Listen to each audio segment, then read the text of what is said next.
and welcome to the Horror Screams Video Vault podcast, part of the Horror Screams website. And this is episode 29. And I'm Stephen. Nice to have you here again. Joined as ever by Sarah, our regular co-host. How is it going, Sarah? It's all good, thanks. It's been a busy month. What month was as this? always. April. Yes. Who knows? Groundhog It's just all been a complete blur since the last episode, to be fair. Yeah, we're recording this at the end of April, 29th of April, we're recording this, and it'll go live in the next few days. But yeah, mad. We're like getting through this year like there's no tomorrow. But hopefully Yay. there will be. Yes. Yeah, madness. Don't know where it goes. That's what old people say, but that's what I'm saying all the time now. Where does the time go? That's because we're getting old now. We're joining in. No, it's not true, is it? Don't want to be old. Yes. We now are as old as what we used to think of as old people when they got to our age. Yeah. God damn it. But yeah, welcome to the gathering. This is episode 29, as we said, and this is our Rob Zombie episode. Woohoo. Yes, indeed. So interesting subject, I think. The man's done a lot of work in his 57 years. That's right. Rob Zombie's 57 years old now. 57. What's your first memory of Rob Zombie? Well, really just White Zombie. Same. At some point in the 90s, I got really into Danzig and White Zombie at the same time. Cool. Through somebody called Josh, I believe, my friend. And yeah, we listened to that loads. And I think it was around the time I was just starting to listen to Cradle of Filth, so it was a real mixed bag of stuff. I was still into the 80s stuff like Susie and Sisters of Mercy, and hilariously all the pop stuff I like Erasure. Yes, that's me. Don't tell anyone. So yeah, that's my earliest memory. When he would have been a young man then, you know, he was in his 20s. Rob White Zombie were around from like the mid 80s or something. So yeah, that's the earliest I can remember. I still love the music. I like his solo stuff. I still he releases kind of regular albums ish, and I still really enjoy them. Although he did an album last year, the Lunar Injection something or other. And I don't think I've heard any of that, but I listened to Electric Warlock, which is his last one before that, I believe. But yeah, great memories. Always really enjoyed his music. And a nice chap. Like, he comes across as an articulate and pleasant man, which isn't everything. You know, if he was a dick, I'd still like him, but that's somehow important. What about you? Your first Rob? Same. I remember seeing the video to More Human Than Human being played pretty much all the time on, was it Noisy Mothers or MTV or something like that in the mid-90s. And I remember thinking the bass player, because I was a bass player at the time as well, and I was like, I want to be just like her. She's really cool. Yeah. Cool. Yeah, I mean, the man's a mad talent. And he is, yeah, and I've always thought that, and I also, which is not the case with everybody, including fans of Rob the musician, I've also been a fan of his movies, and it's the movies that we'll discuss today, in fact. Which are not everyone's cup of tea, but the great, and I kind of get that as well, and we'll discuss that later, but the great thing about them, I think, even the ones that maybe you could argue aren't like especially great, is that they're very Rob Zombie. You know, his stamp is all over them. There's no one else that could have made those movies. They're Rob Zombie all the way through, like a stick of rock. And we're doing this partly because we can, but also because he's currently on the kind of marketing thing. He's making, or I think maybe it's finished filming, I've forgotten, but the Munsters movie is coming this way, and that's his current bag. So it's another tie-in there. Not that we need a tie-in, but it's there. But we'll come to Rob later, dear old Rob. In the meantime, it's recently seen, Sarah, in the last few weeks. There's been some stuff and things happening, and so I'm going to start this week, or this month even, not because I've just taken over, but I just thought we'd do it that way. And I've not seen a massive amount of like new stuff. I've been watching a lot of old stuff as it goes. One thing I watched, which is not really new at all, is there's a new 4K of Candyman, the 90s Candyman. Oh, okay. And I got sent that to review, and it's great. I mean, the movie's still still great. Looks fantastic in 4K. Really, you get to see people's jumpers looking very colourful, that kind of thing. You probably see like the bees and their like individual legs and stripes and everything. Yes, you get to check out the You can bees tell better. them all apart. Yeah, you get to see the sexy ones, the weird ones, the sad ones. They're the one all that's there, got like man. a broken wing and just going around in circles. Yes, Flappy. Yeah, exactly. Oh, Flappy. And the cool thing is, I mean, when you watch it in 4K, it's not always the case, but it does, it does sometimes put a real scrutiny on things like special effects and that kind of stuff. And the stuff that tends to suffer is the fucking shitty CGI, especially the 90s CGI. But the great thing about Yeah. Candyman is so much. I think there's almost no CGI in it. They were talking about it on the extras. There's some optical effects done the kind of old way, but CGI, nay. And there's great Really? stories of how people, Tony Todd mainly, had real bees in his mouth, Yeah. and he had this dental plate in there to try and stop them, but they still kind of snuck through to try and climb down his throat. And yeah, I mean, it's a fantastic film. It really holds up, partly because he's so great, but everything else is fantastic. And one thing I did, which, I mean, it's got a bunch of extras coming out from Arrow this summer, or maybe this month actually, or May or whatever. But one thing I watched is the commentary with Tony Todd and Bernard Rose, the director, which is really fun. I don't always watch the commentaries, or I don't always watch them all the way through. But this one was like two old pals, getting together, having a chin wag, talking about the movie and other stuff. There's a bit where Tony Todd talks about, losing his hair and getting old. It's such a great chat between two blokes, and they talk about the movie as well, of course. And Tony Todd is a very, very interesting and entertaining guy to listen to. So yeah, so if you get a chance, not just watch Candyman again, which you should do anyway, but the commentary is actually one of those that is really entertaining. It's like you're there with them. So I watched that, and that was a pleasure. Other things I watched, very tenuous. It's not really horror, but it's so good that I wanted to mention it, which is a film on Netflix called Boiling Point, which is so tense. It's almost a horror film in terms of how much anxiety it creates in you. It's like a one-shot film. It's all in one take. It's British, set in a restaurant. Oh my god! That is so weird that you say that, because that was one of the films that I watched as well. I wasn't going to mention it on my recently seen because I was like, well, that's not horror. But wow, awesome. My other half's brother suggested it to us, who is himself a chef. So he was like, "Oh, you need to watch this." So, oh my god, that's really weird. That's also very cool. I'm so pleased. No, I didn't know. Yeah, absolutely, that's great. I mean, this is a horror podcast, but yeah, I think it's not really give horror. a shout to certain things. Yeah, it's not a horror film, but I think it's a really tense experience, and it's I mean, I know vaguely, I don't know him that well, but I know a guy that I work with who has been a chef, and he's watched it, and he said, yeah, Jesus, it was like, they've got it, they've nailed it. Yeah, that's exactly what Martin's brother said as well. Yeah, it's so good. I mean, it's the fact that they did it in one single take, which I think, I don't know, they did say how many times it took them to do. The whole thing has no edits. It's one single take. Yeah, I think they did it 3 times and went with like the first take or something after all of that. Something like that, yeah. Stephen Graham is in it, and he's one of the best actors around. This is England and things like that. He's an extraordinary actor, and he's heartbreaking in this. You think he's a total dick at first, but you do with other characters too. You think, oh, Jesus, she's awful. But then you see the fact, no, actually, they're just human. And they're put in this high pressure, ridiculous situation in a posh restaurant in London where I think it's table 7 is a total bastard customer. Racist bastard, yeah. Hideous Brexit era Britain fucking bigot.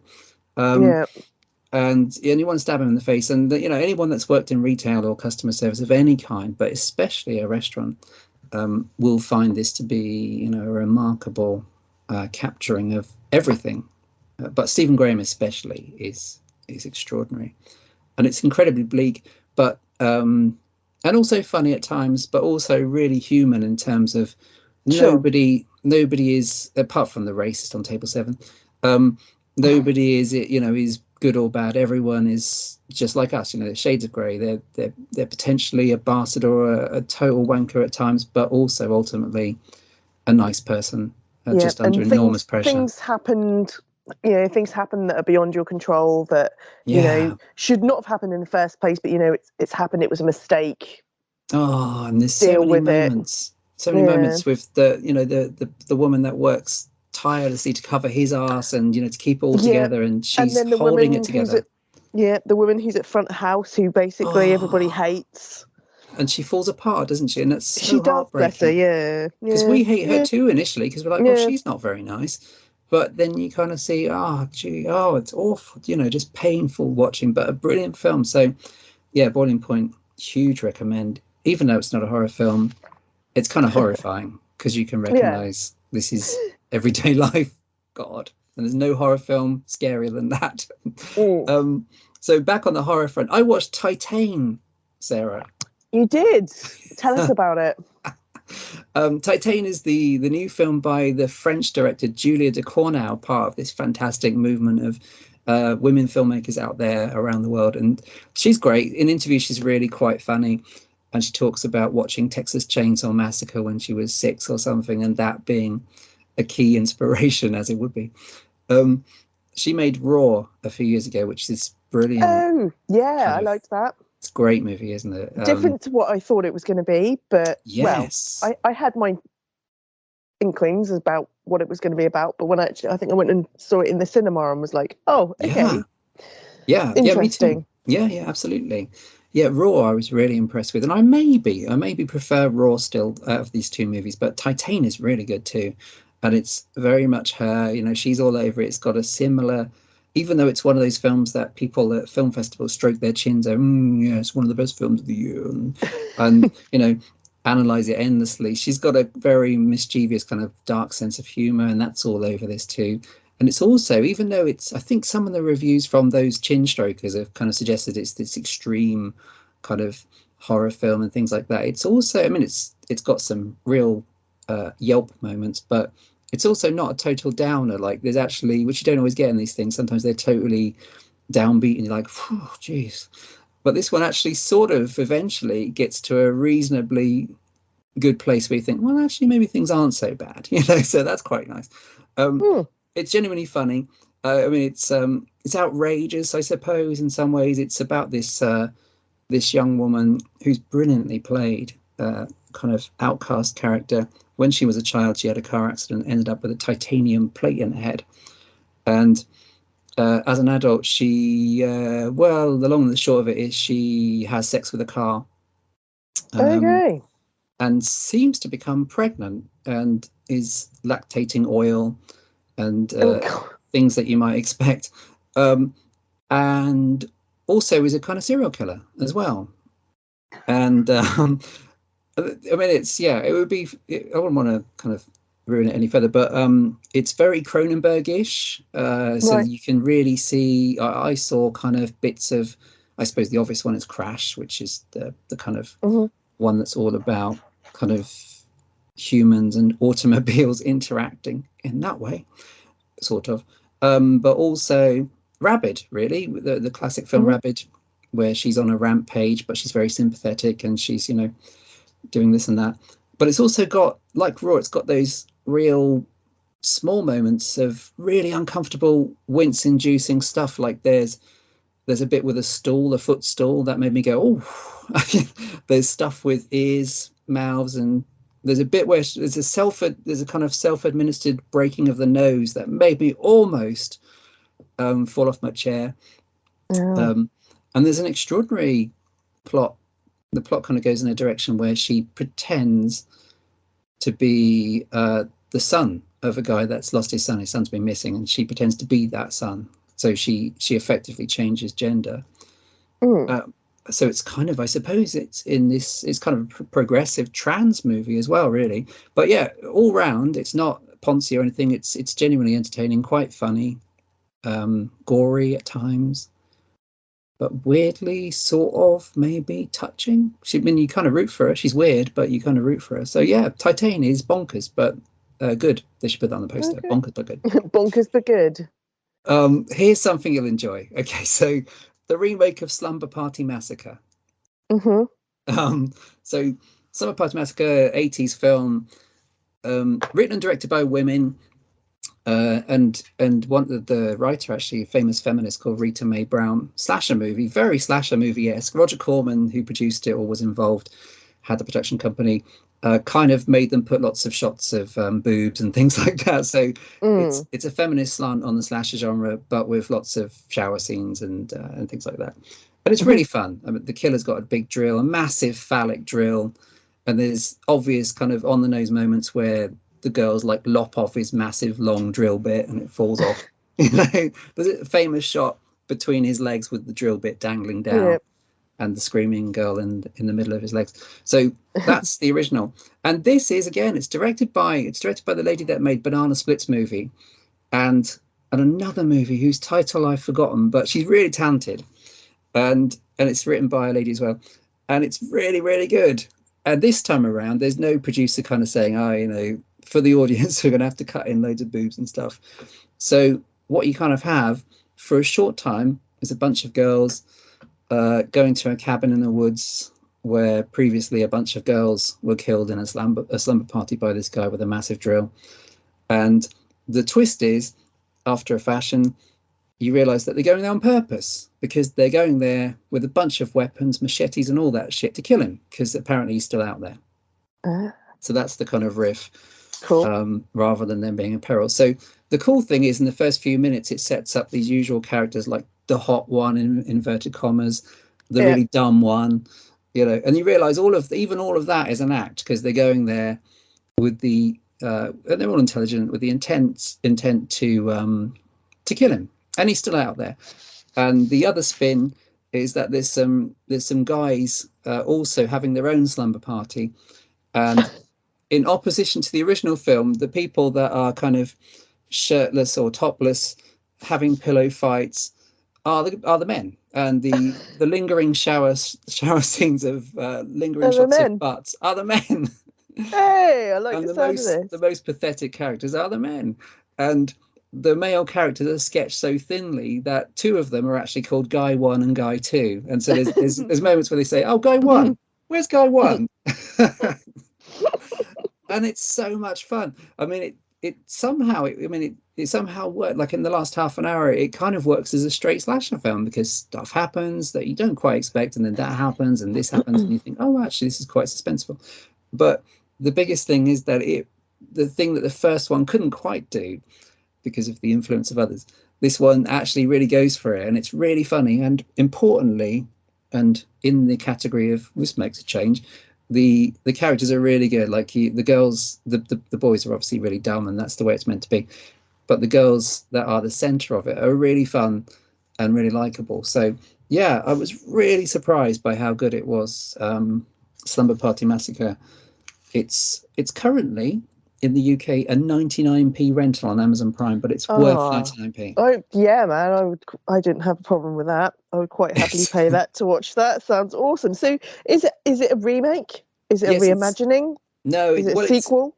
It's a I suppose it's a whatever. It's a remake because it is the killer's got the same name he had, the setup's the same, Slumber But it's Party, not pizza, Is it etc. the same guy No, in the it's first one? So no. it's the same. The killer is the same character in the way he kind of talks and the weapon and his name, but it's not the same actor.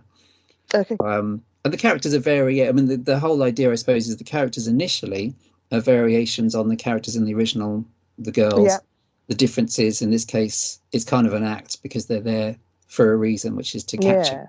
So, rather than be the helpless victim. It sounds awesome. Yeah, absolutely. I really loved it. I mean, it should be better known, and hopefully I've not overrated it, but I just had a great time with it. Yeah. Sounds like a bargain at 99p. That's what I thought. I wanted to watch it for a while. It has had a DVD release over here, but yeah, and it was made by the Sci-Fi Channel because it said Sci-Fi at the start. So cool. Okay. So that's cool. Very cheaply, but it looks, it's a nice, slick-looking movie. Doesn't mess about. In and out an hour and 25 or whatever. Cool. And one more recommend. And again, I'm really pleased to say it's a positive, which is a film called The Cellar. Currently streaming on Shudder, who we we know have generally a good reputation for this kind of thing. So this is an Irish horror film. Believe it or not, we're in the middle of an Irish horror renaissance. There's a bunch of Irish horror films that are out and about. There's one called You Are Not My Mother, which apparently is really good. That's it's somewhere. I haven't seen it yet, but that's, you know. And over the last few years, there's been some really good Irish horror films. One that springs to mind is The Hole in the Ground, I think it's called, which is the guy that did that, got the job of Evil Dead Rises. Evil Dead Rise, yeah. Rise, yeah. So there's some proper talent out there in Ireland, and it's quite interesting that there should be this kind of movement at the moment.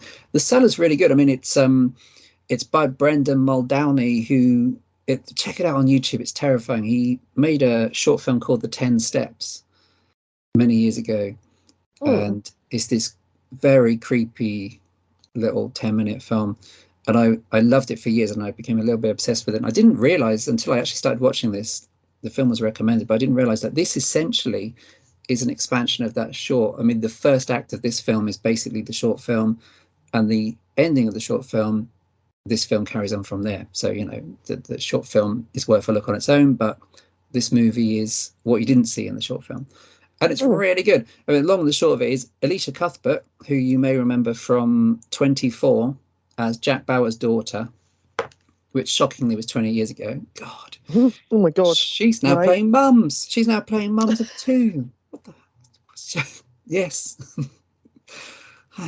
Juliette Lewis is playing mums these days. It's ridiculous. I know. Yeah. Yes, we are people of a certain age. So she moves to this spooky old house with her husband, 2 children, weird cellar, animal deer skull on the wall, weird symbols at the top of the doors and that kind of stuff. House has a history, so you know it's cliche territory that you may have seen before. The oldest, the teenage daughter, goes missing while she's walking down the steps of the cellar. And there's a fantastic sequence, which is taken from the short film, where she's going down the cellar steps. And to say any more would be kind of giving it away.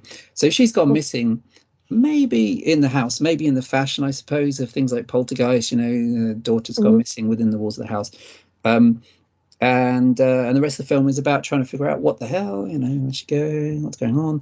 And it goes into, I suppose, without ever really showing anything. Like there's only one shot where you kind of see the evil element that's involved in this, and there's probably maybe 1 or 2 jump scares at the most. Like it gets its biggest jump scare, which is a fake jump scare, out of the way really early on. You're like, oh, okay, tick the box, there's the fake jump scare.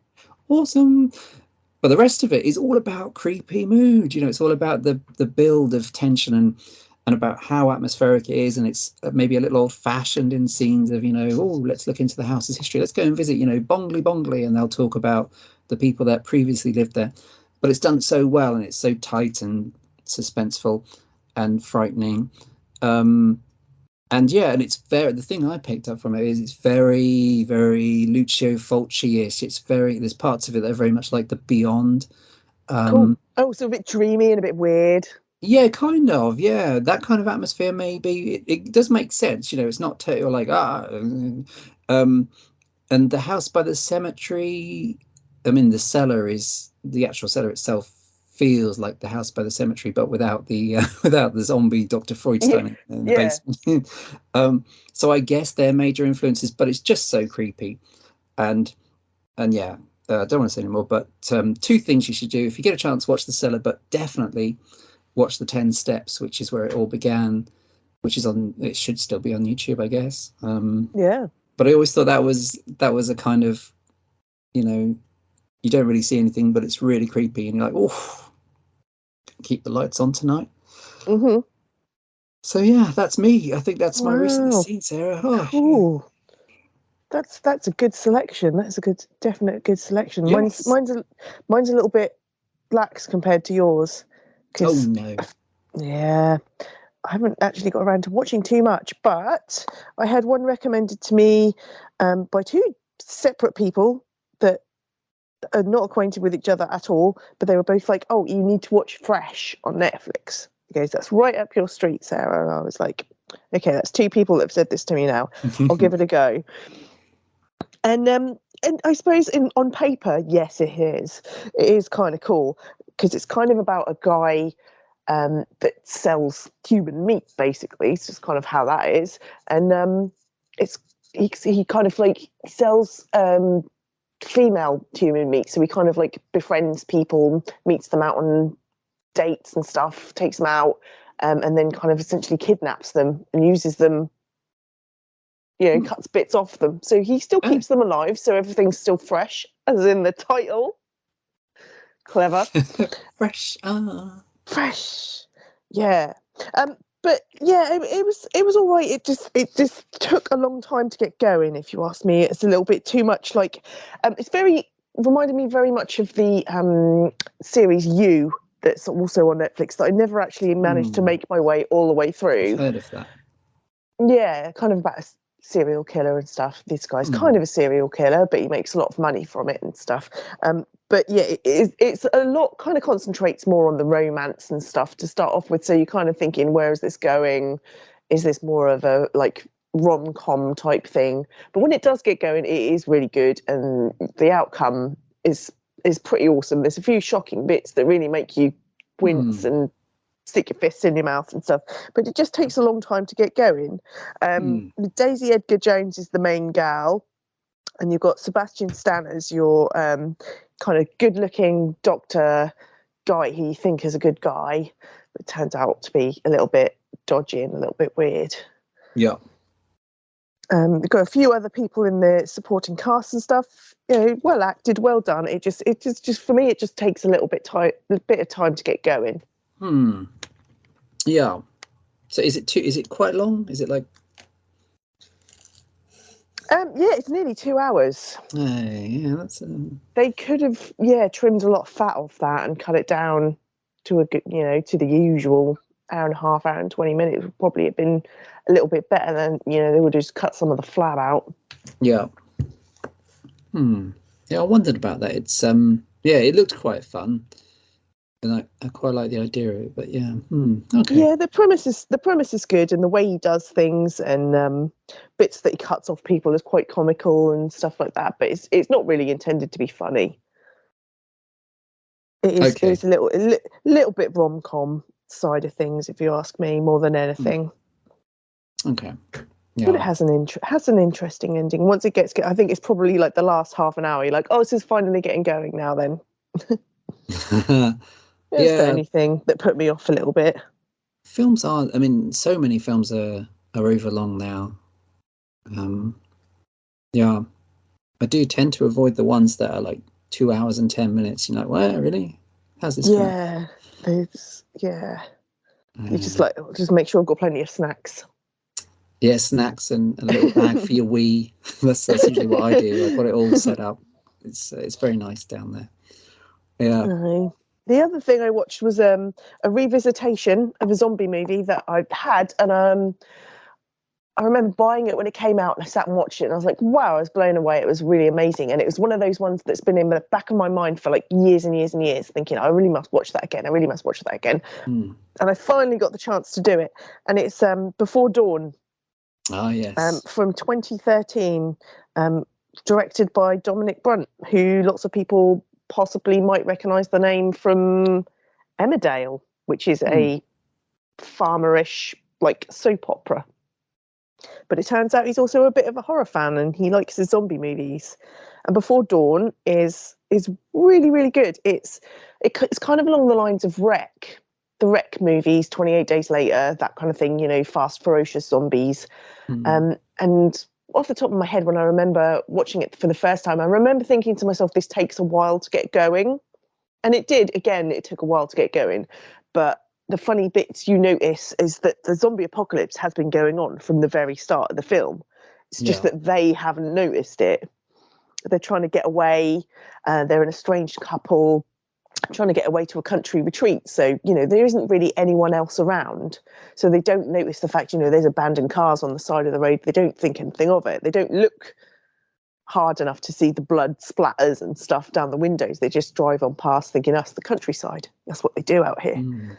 That kind of a thing. And nothing really happens to them until I think you're a good way into the zombie apocalypse. And They have an argument. They're very good at arguing. You can tell why they're not a very good couple together. You're like, why are these two even together? Because it's just not compatible. But she goes out for a run, and on her run, she gets chased by a zombie. It's basically a guy in a suit, just covered in blood, just running after her. And yeah, she gets attacked by him and she gets lost, manages to get home, and then Dominic has to look after her. And then after that, everything just kind of goes nuts. There's zombies in the garage. There's random people turning up at the house. Something happens to his wife. It all goes a little bit nuts. It's great. It's really intense. The fighting scenes and stuff. They're exhausting. They go on for ages, and because obviously, like, people in England and stuff don't have guns lying around, so the weapons that they use are not guns or anything. So it's like blunt trauma and stuff like that going on, and that stuff takes effort and time. And you're sat there watching it, going, "Holy crap!" The poor guy. Is this ever going to end? And the zombies look really good, proper scary. They've got like proper like bloodshot, completely red eyes. Yeah, it's just good stuff. Really good stuff. I just kind of forgot how exhausting it was, and it's so bleak as well. Yeah, it is. There is no happy endings for these guys. Yeah, really well done.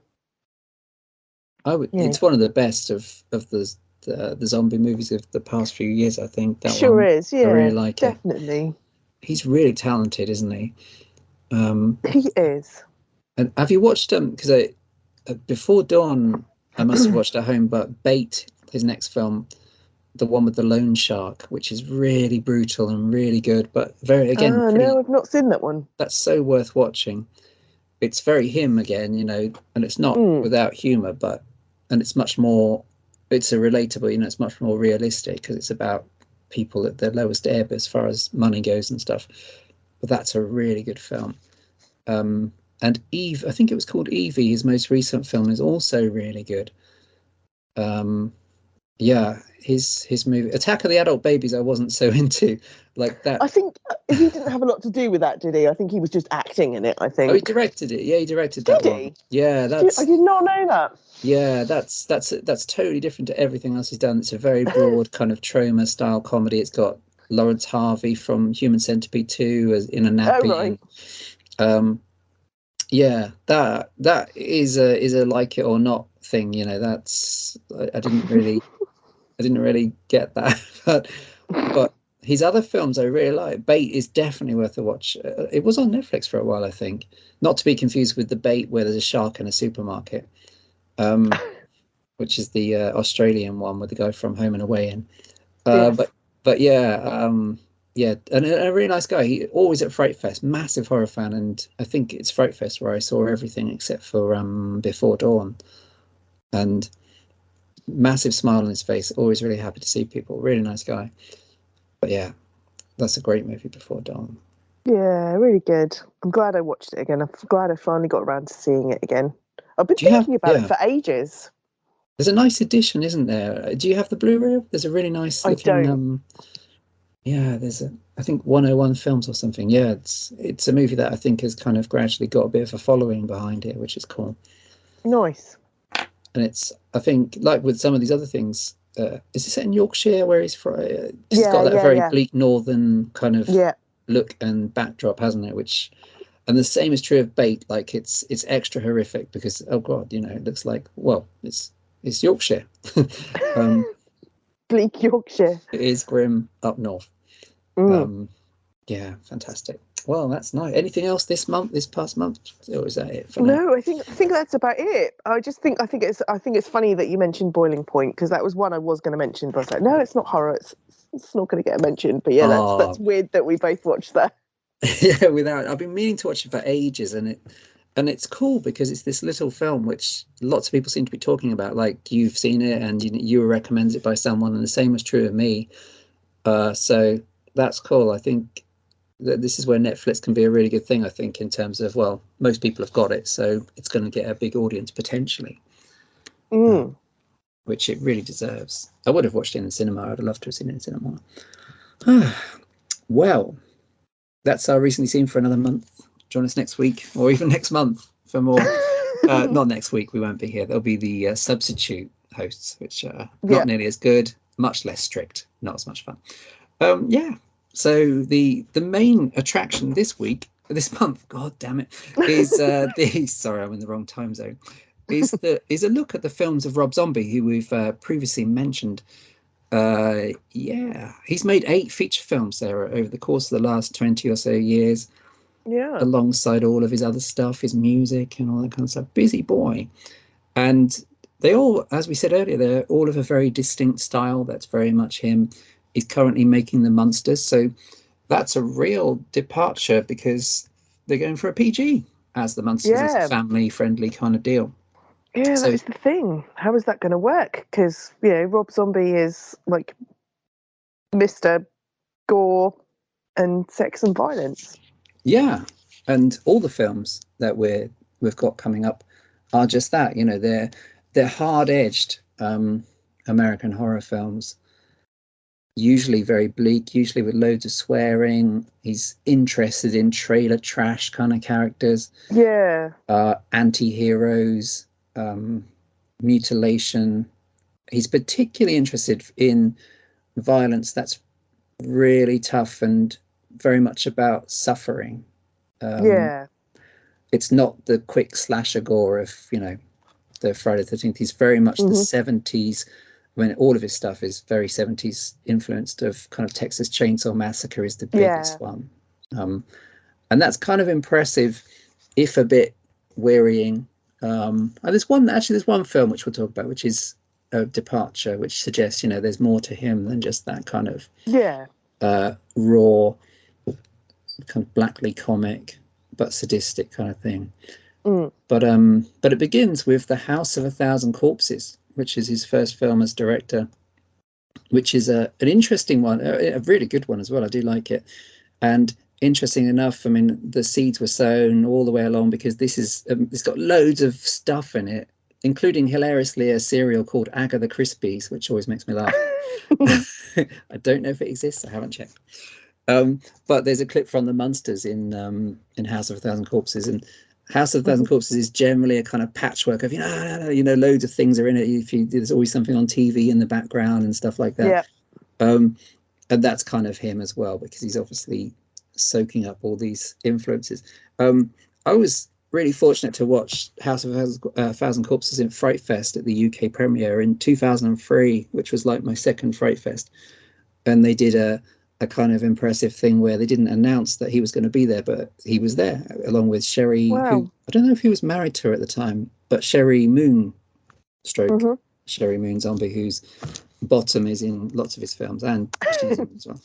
And they were lovely. They stuck around for ages to sign people's whatever, and the movie, I think from memory, went down really well. Famously, it was set for release 3 years earlier, but Universal, who made the movie, dumped it. They didn't want to release it. They said it was too horrible. It was heavily cut, so the only version that's out there is still really a heavily cut version, which you can kind of tell. And it was Lionsgate that picked it up. And interestingly, by the time 2003 came around, stuff like this was in fashion, because things like Wrong Turn had come out, which was a return to kind of nasty horror movies, and the Texas Chainsaw remake had come out as well. So the timing weirdly was right. And I remember him talking about how much he hated the Scream kind of horror films. He hated all these pretty people in horror films and happy endings that were in the Scream films. And so his thing was to get back to the kind of grimy 70s stuff where when violence happens, it's horrific. And you can kind of see that, I think. What about you? When was the first time you saw, do you remember when you first saw House of a Thousand Corpses? I didn't see it for a long time, to be fair, but I remember a massive hype about it. I remember when it came out, everyone was like, oh, I really must see it, and it's so good. And I think I left it for a while just thinking, yeah, whatever. I'm not really that interested. I'll come back to it at some point. But when I did watch it, I was like, oh man, why did I not watch this when it came out? I think it's really fun, isn't it? It is. I love the mishmash of characters. because you Yeah. recognize like Rainn Wilson and stuff like that. Mm, You're like, holy crap, and Chris Hardwick and things like that. And then you have the older characters, Sid Haig, Bill mm, Moseley. I love Bill Moseley anyway. I yeah. think this did good for both Sid Haig and Bill Moseley for their careers and stuff. Mm, And yeah. I think It's Bill packed. Moseley just totally grabbed it by the balls and ran with it, didn't he? Yeah. Yeah. He's Otis, mental. Otis is just mental, just Yeah. absolutely mental. Yeah, I liked this one because I thought it was kind of playful in a way. The start of it's kind of playful when you first meet Captain Spaulding and his funny little like garage of horrors. With fried chicken. Yeah, exactly. It's a bit strange and quirky, and then you have your two like over enthusiastic guys and their really like completely bored girlfriends and stuff. Yeah. It's kind of fun and very Texas Chainsaw as well. Yeah. Oh, hugely. Yeah. Yeah. Absolutely. Yeah. And there's one that's like obsessed with Manson, isn't there? There's one that's Hmm. kind of really fancies the Charles Manson girls, the Yeah, family, and a kind of geek as well. Yeah. Yeah. It's hugely a kind of minibus of young people show up. uh, yeah, the casting of his things is great. There's all these kind of forgotten character actors. Even the very first scene, there's Michael J. Pollard, who has this fantastic kind of. What I like about Rob Zombie's films is that most of them have time to stop for people to just have a chat. yeah, um, yeah. and they're full of like some just stop for a joke. Like there's a really bad taste joke in Halloween 2 between two paramedics, I think, involving jam or jelly, and arse.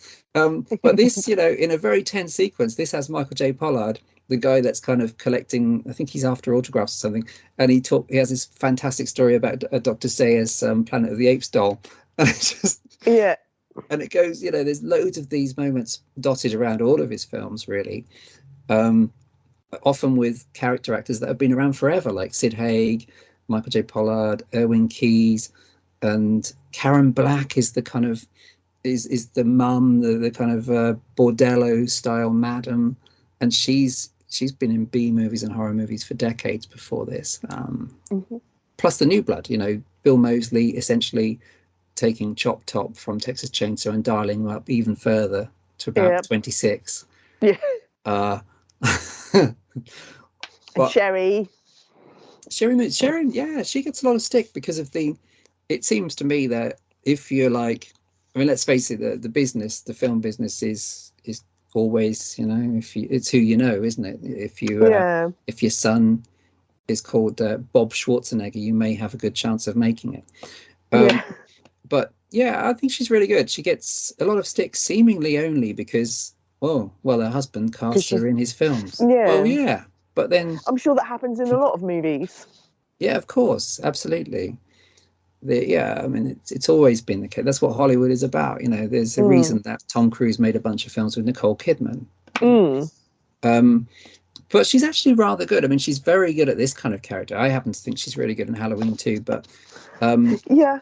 but she's good as the deceptively ditzy kind of weirdo, turn on a dime, kind of nut job Psycho. Yeah. character. And I think with the giggle and everything, and she looks the part, and yeah, I think she's effective. Yeah. Um, I don't care that he's married to her. Really, I mean, it doesn't No. affect my enjoyment. I don't think she's a terrible actress, which is the. No. I agree. I agree. Um, But, yeah, I mean, but yeah, it goes down some strange places because the house is also very reminiscent of Texas Chainsaw and the family themselves.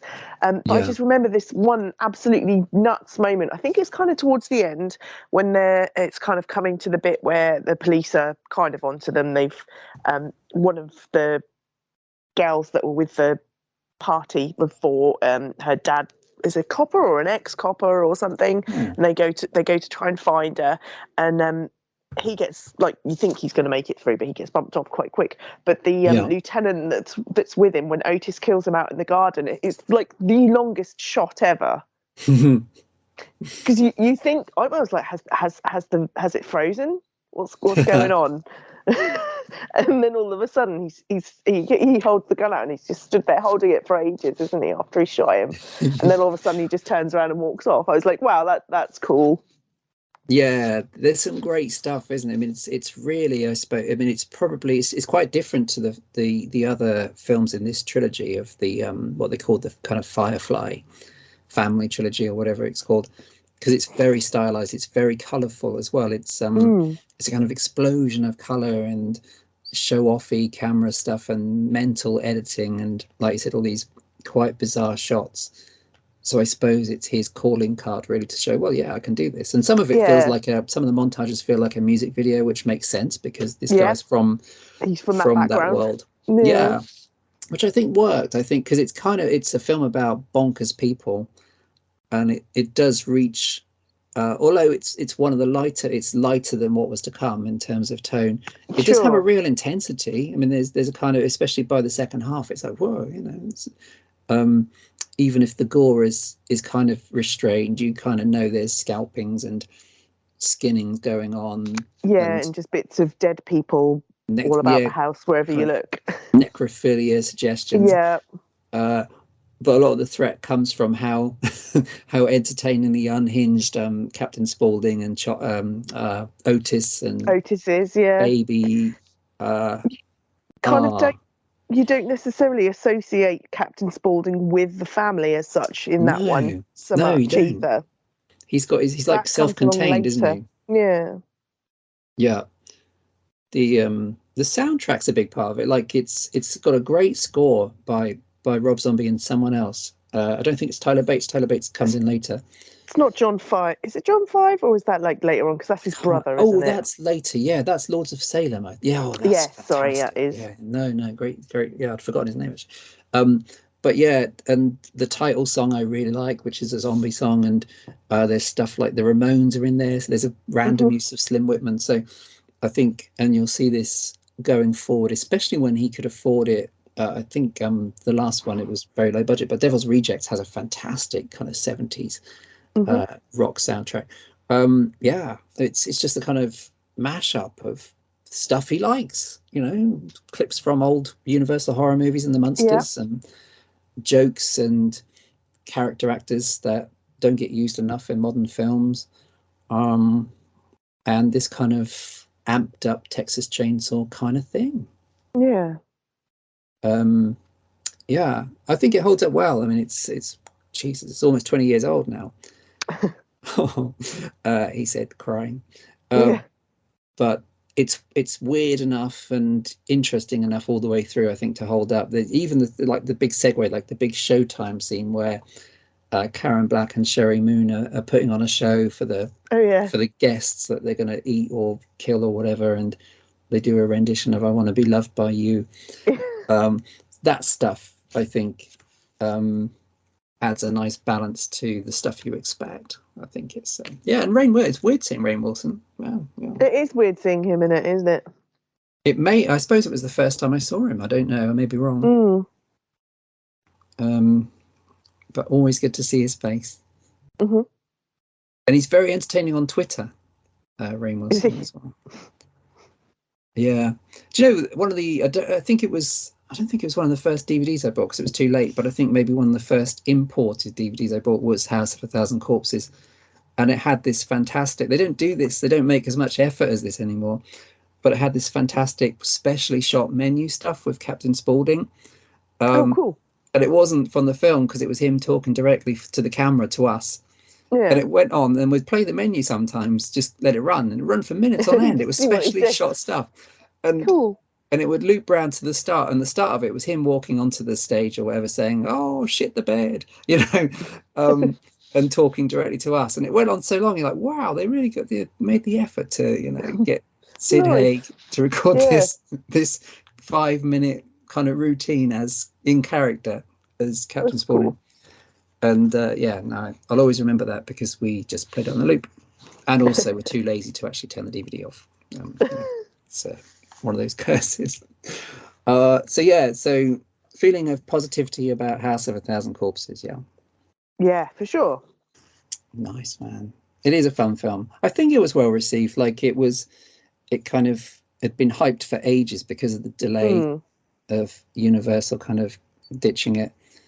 But it was a good crowd movie at Fright Fest because it kind of has that vibe about it.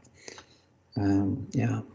So, well, the next one, Sarah, he actually, his next film was for Lionsgate, who back then were the kind of kings of this kind of thing, really. They were making the Saw movies, which were huge, which we covered in a previous episode at length. If you're brave enough, it's out there. But in 2005, because it's Lionsgate, he had somewhat more freedom to kind of go all out. And he made a sequel with a rather different tone, which is The Devil's Rejects. And this was, it's one of those ones I saw on the big screen. And from memory, there's an unrated version, so he wasn't restricted like he was in House of a Thousand Corpses, which was a studio film. And it kind of shows. I mean, it's got the humor of all of his stuff. It's got Michael Berryman doing the hoovering and things like that. Ken Foree being a pimp.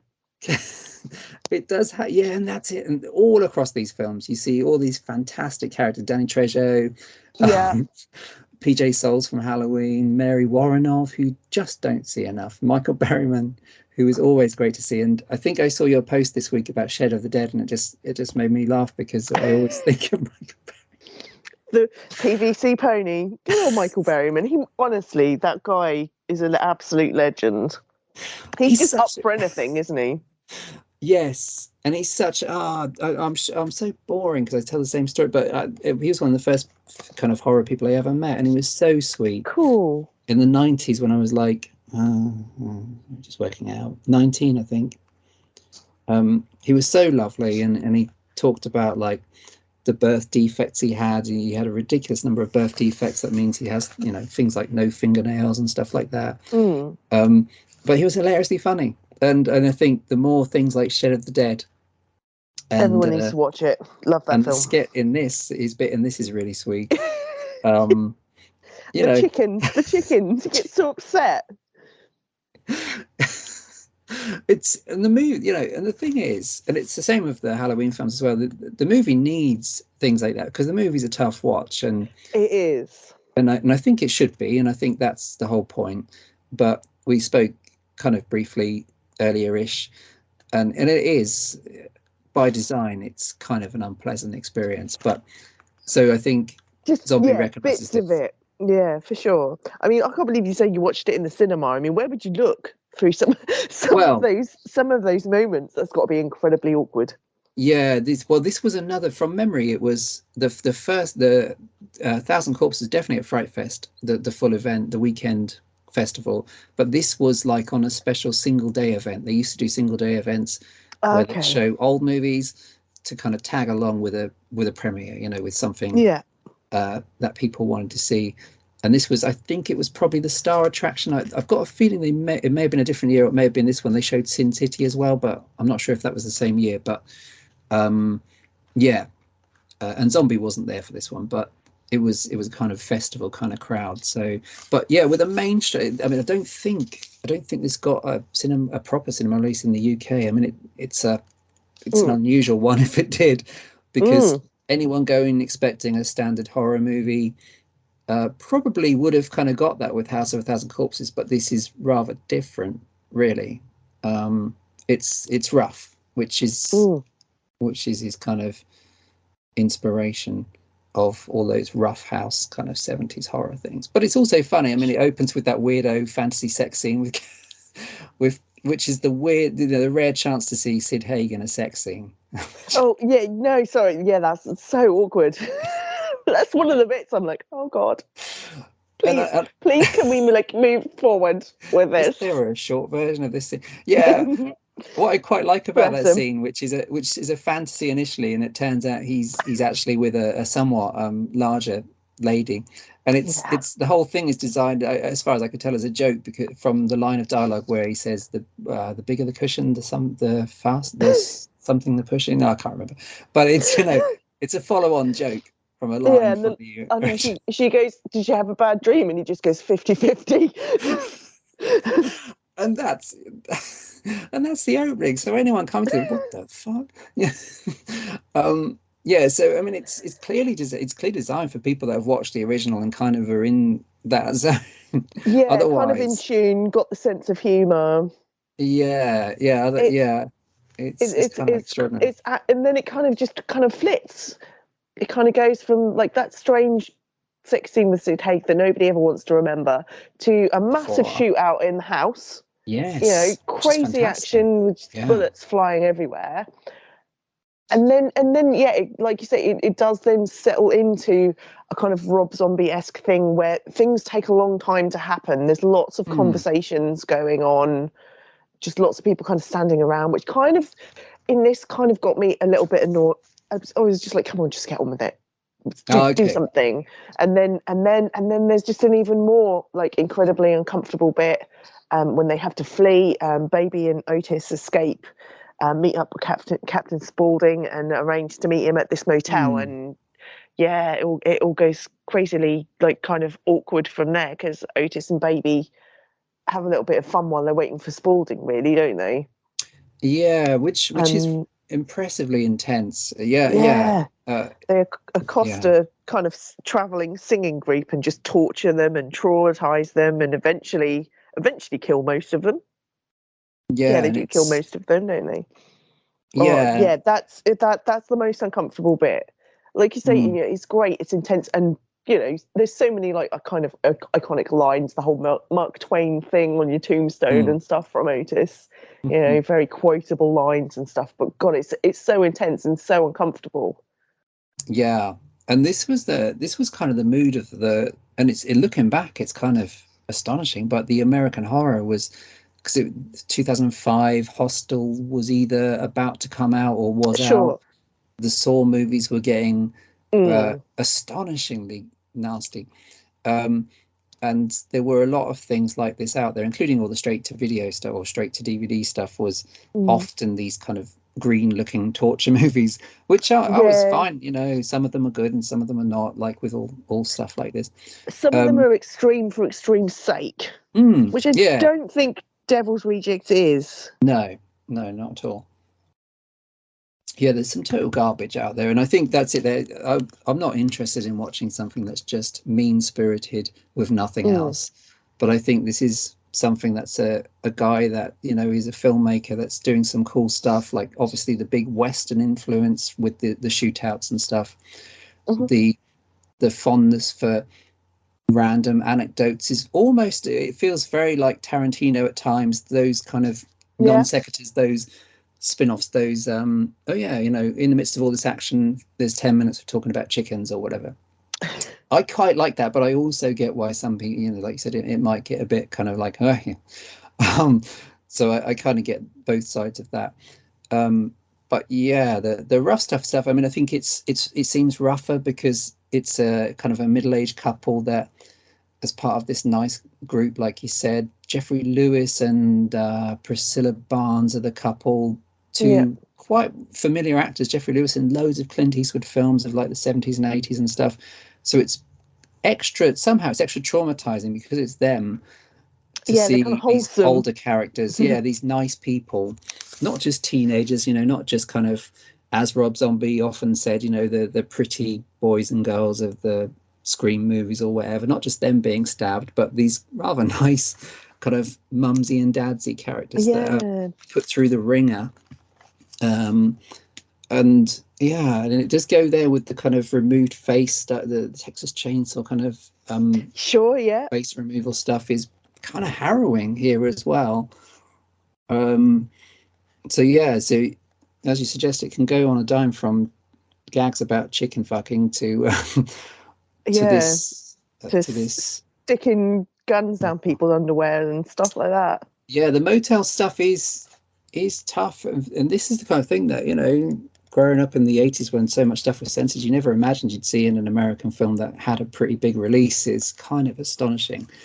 Um, but it is true to the spirit of all those low budget 70s things that he obviously loves. And I suppose all the way through, there's a sense, even in the comic moments, there's a sense that, geez, this is all a bit kind of uncomfortable because something Mm. nasty is around the corner.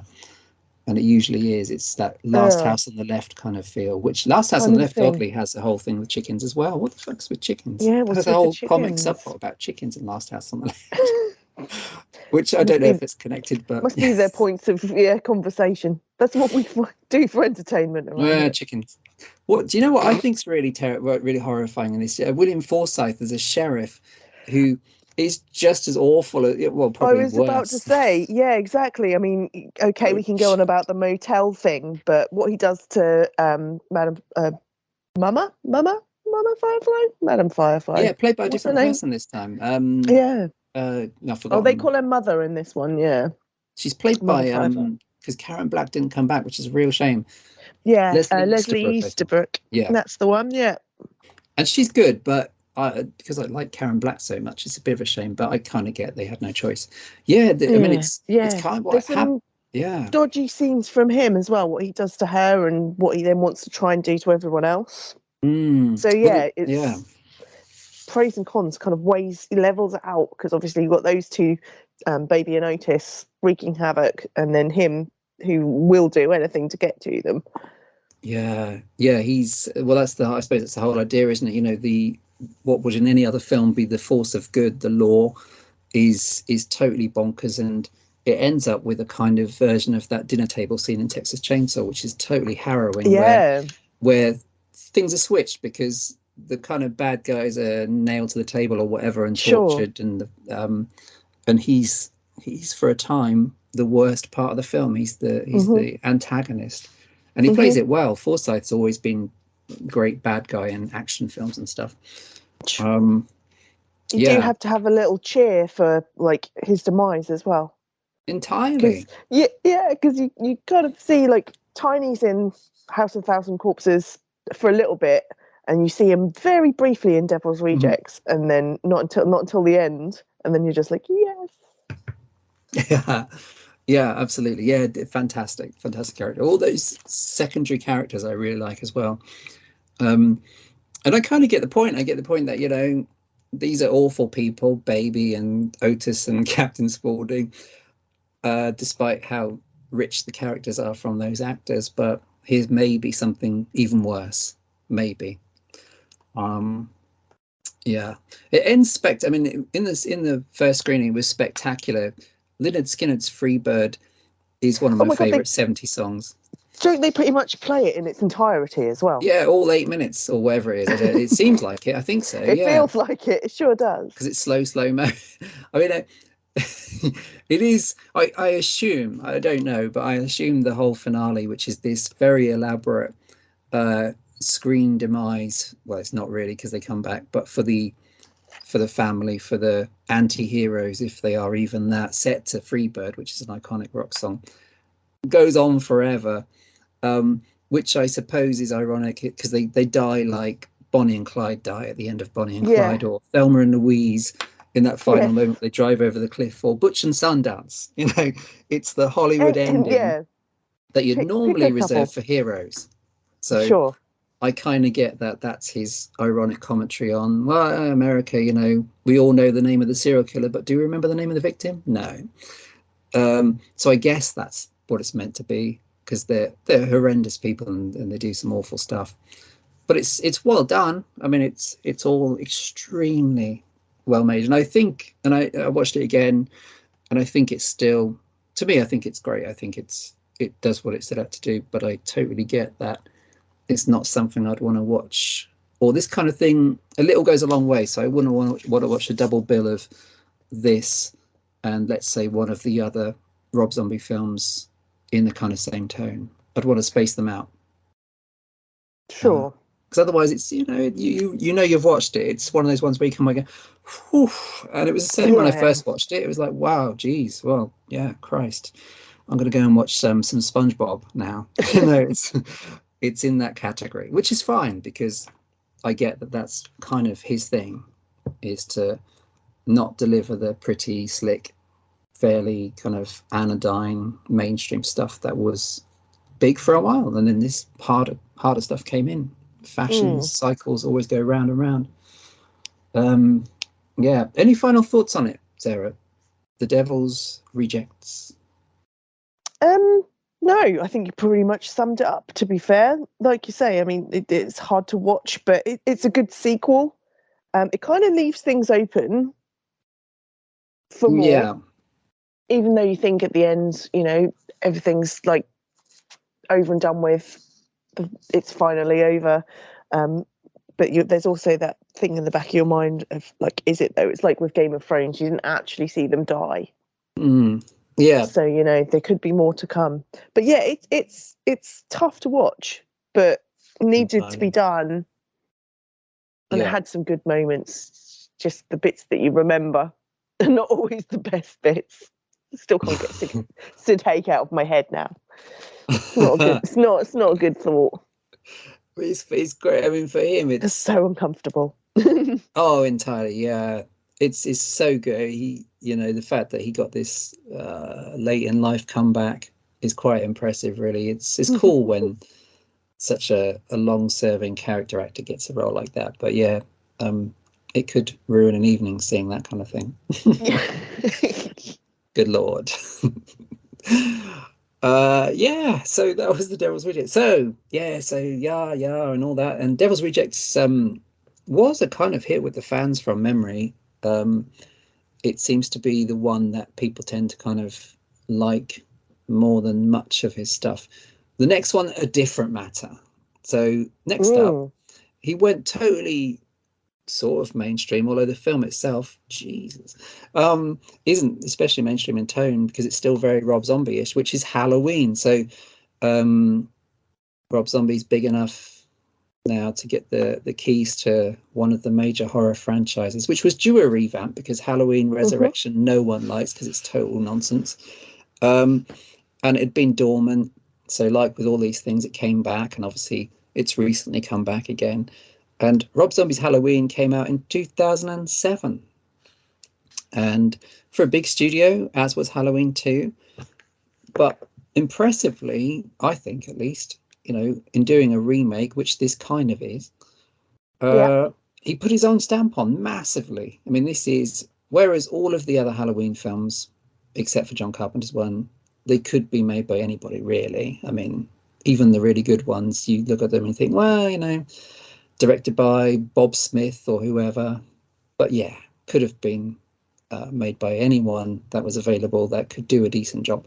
But this one has Rob Zombie all over it. The casting is very Rob Zombie. Everyone's there that you expect. William Forsythe, who's the shitty sheriff. He's now an absolutely monster of a abusive, foul stepdad to Michael Myers, no less. And the notion of Halloween was to kind of remake it, but also half of the movie is a prequel, effectively, with a young Michael Myers, which I like. And actually, I mean, in the second half, it's a long film. Both of his Halloween films, at least in the director's cuts, are about 2 hours. But the first half is essentially a prequel with young Michael, played really well by the kid Dave Fash, however you pronounce it, I'm not sure.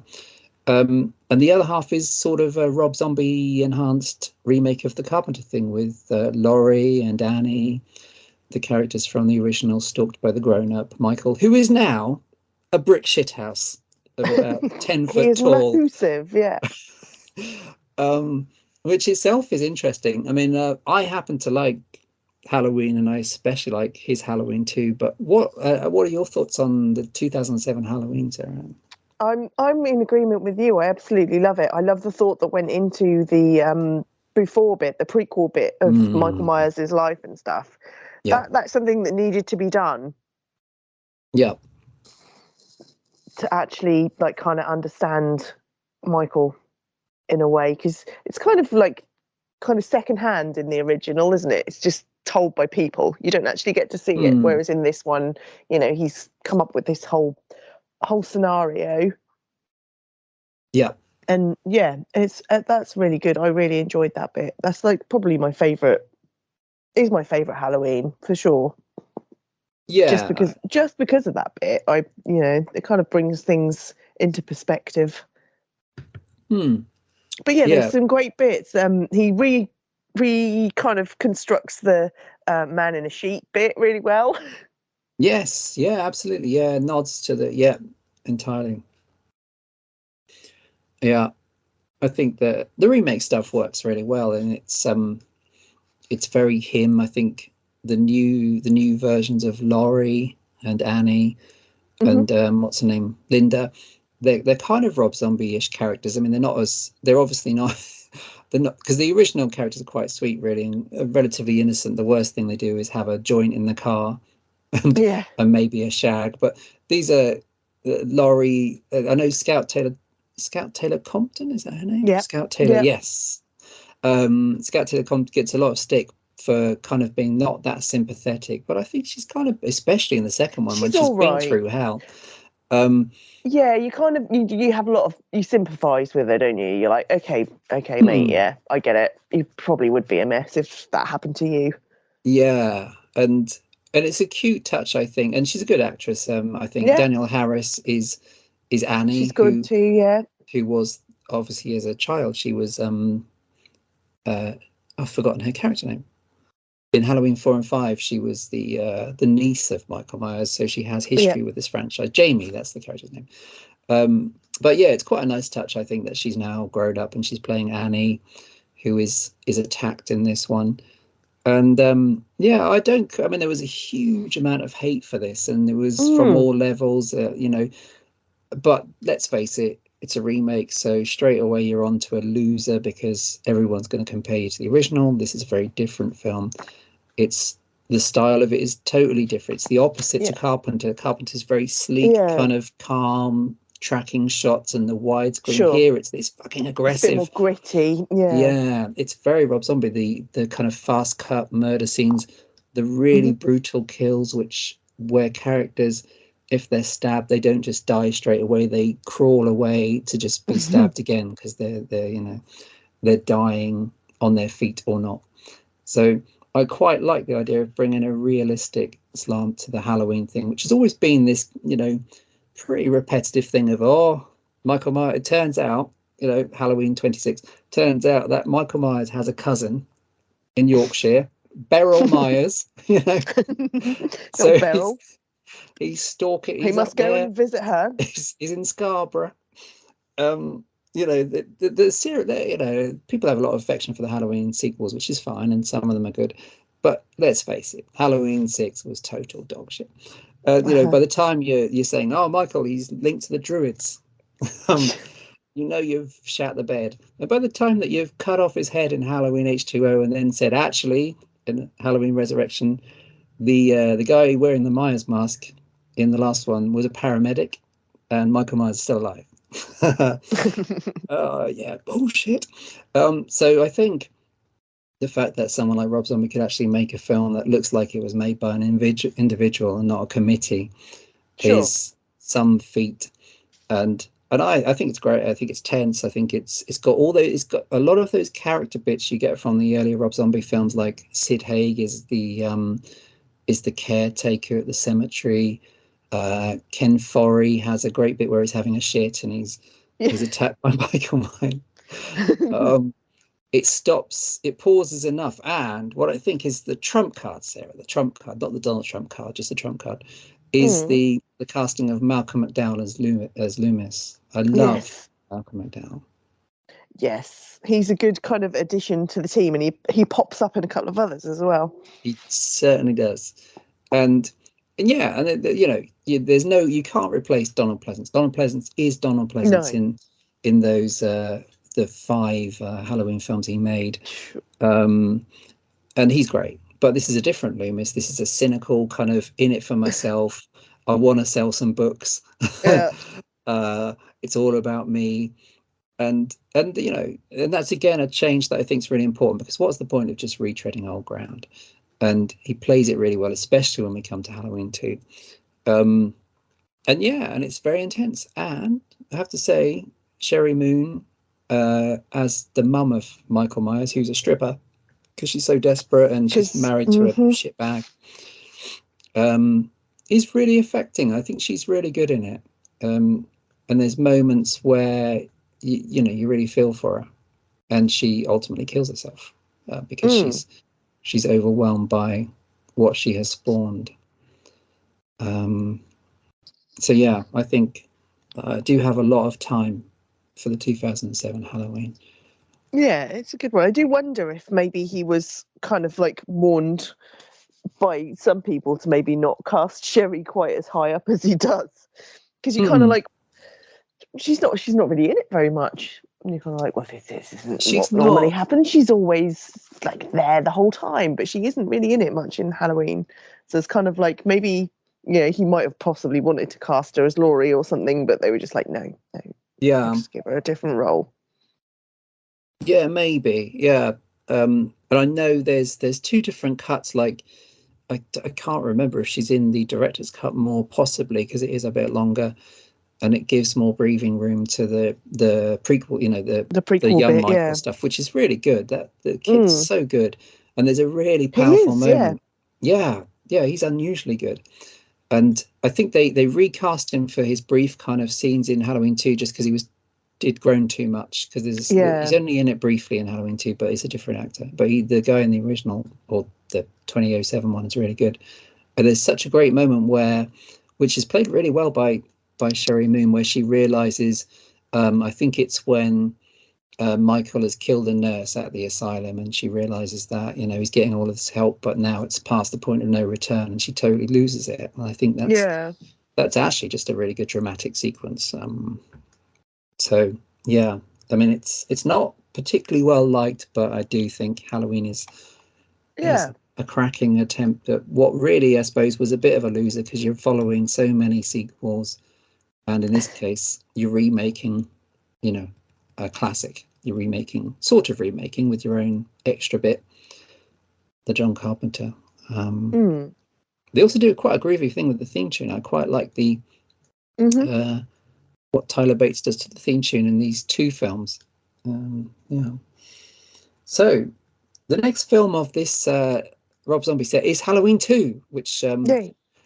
was fast tracked. The way I understand it from interviews is that Rob Zombie had a totally miserable experience making both these films because they were for a studio that were on his back the whole time.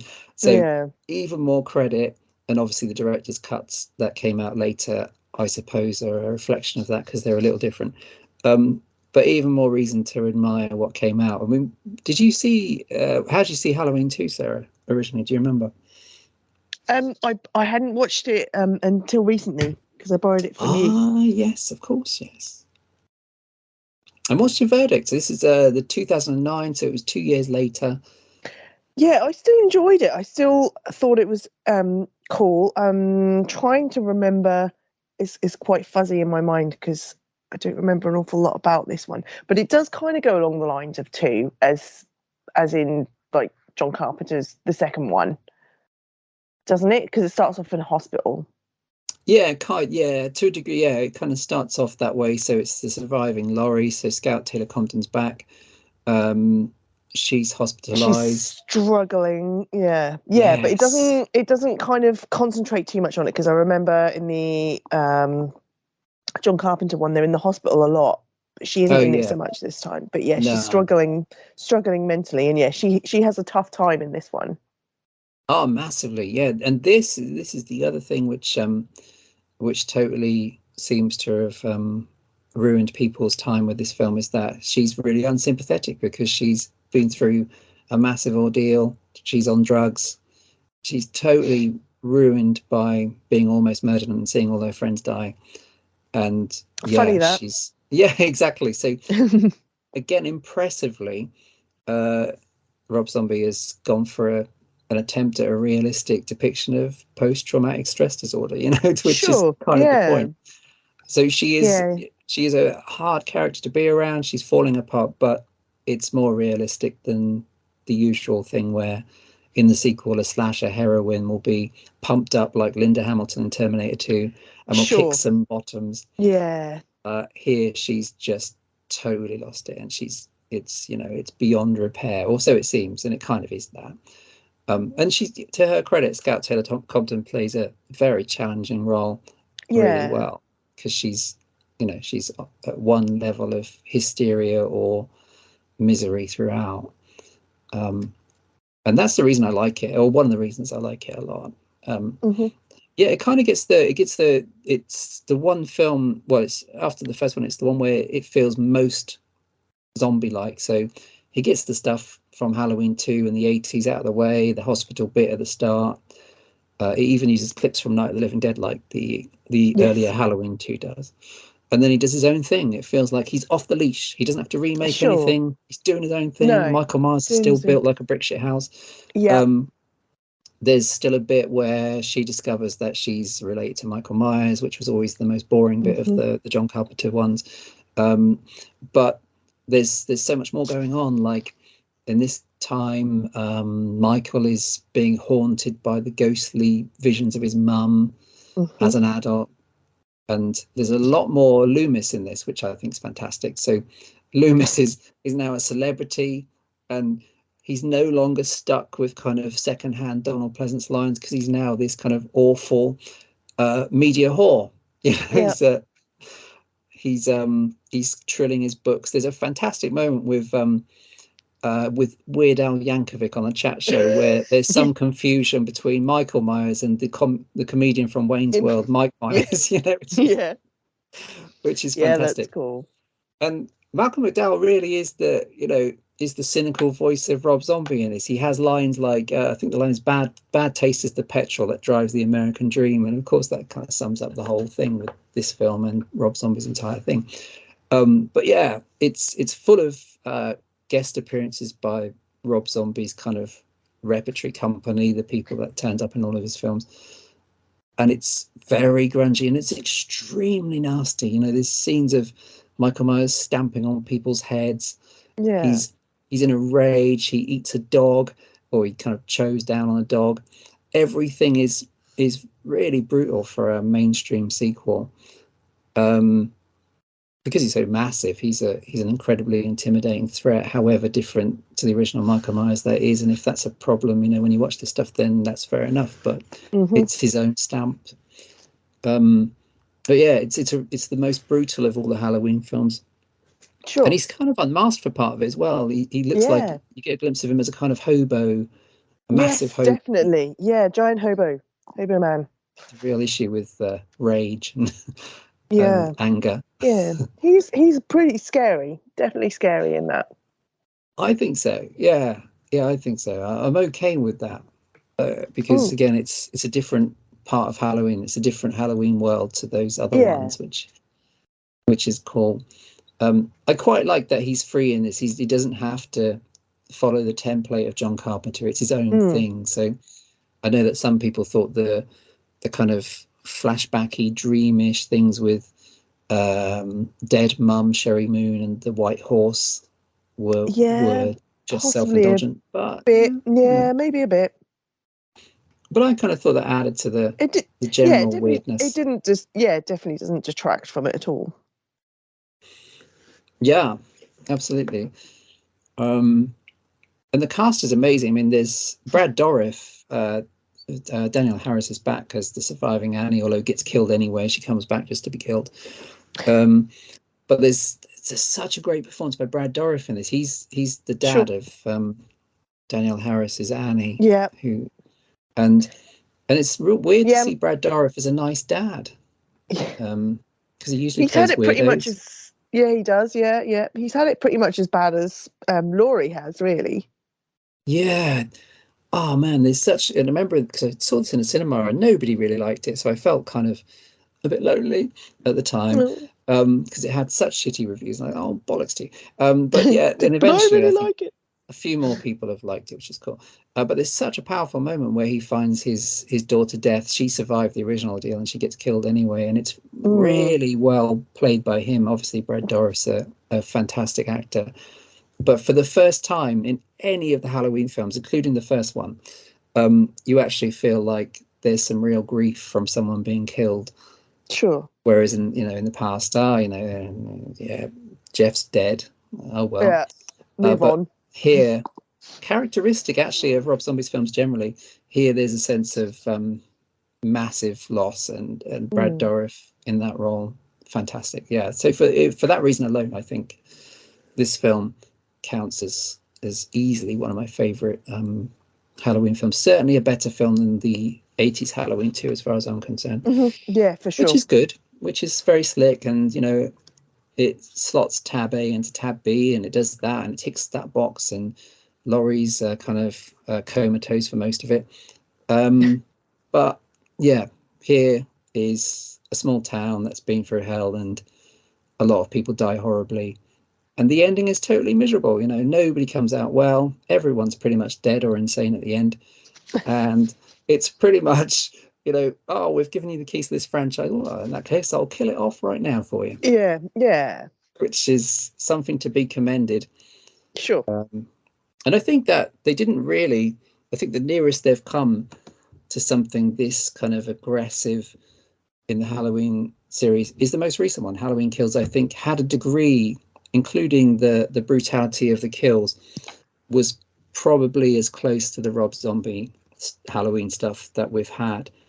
Did you see Halloween Kills? I can't remember. No, I haven't seen it. Ah, okay, cool. I really liked Halloween Kills. I thought it was a much better film than the 2018 Halloween, and it's partly because it's very tough and kind of cynical, and it don't take no prisoners. And Rob Zombie-esque by the sounds of things. Sort of, yeah. There's moments where I think, oh, that's the kind of nasty bit of unpleasantness that you got in the Rob Zombie Halloweens. Yay. Yes. Any more thoughts about Halloween 2, Sarah? I'm glad you liked it, though. I mean, you know, yeah, I'm a fan. No, I'm definitely a fan of both of his Halloween films for sure. That is cool. No, that's cool. Further films. So the next thing he made, which came out, I've actually lost the date. 2009 as well. This was kind of a side project, as far as I know. I don't know much about it, but The Haunted World of El Super Beasto, Sarah. Oh yeah. No, this is I haven't seen this one yet, but I remember because obviously like with his like music and stuff, he does tend to kind of theme it on his recent films, doesn't he? Yeah. So I remember some songs, Super Beasto type songs coming out. And that's about it. I haven't actually seen it. They're all kind of interconnected, Lords of Salem and Sure. whatnot. So yeah, I mean, this was kind of his adaptation of his own comic book, which was another project he was involved in, and I suppose it's kind of like it's an animation, albeit an 18 rated animation, as you might expect. And it does look like a kind of a kind of living comic, really.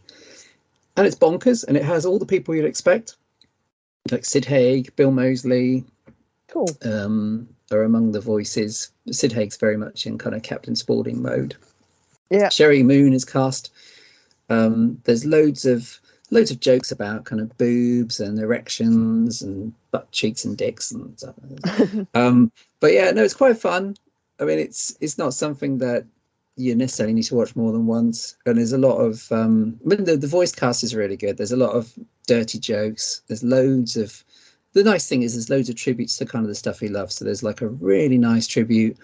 I think it's at the very start because it's a tribute to the opening, the kind of intro of the original 1930s Frankenstein, which is really sweet and in black and white and everything, and scored really appropriately by Tyler Bates, who was doing all of Rob Zombie's film scores at this stage. Loads of references to other films, like Bride of Frankenstein and The Shining, that kind of thing. Nice.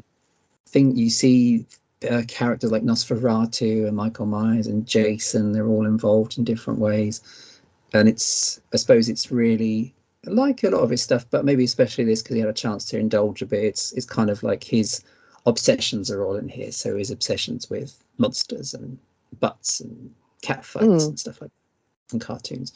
So yeah, it's cool. A massive cast, you know, just like all of his other stuff. Ken Foree, Dee Wallace, Danny Trejo's in there. Jeffrey Lewis who obviously had a bit in Devil's Rejects. Sherry Moon's really good.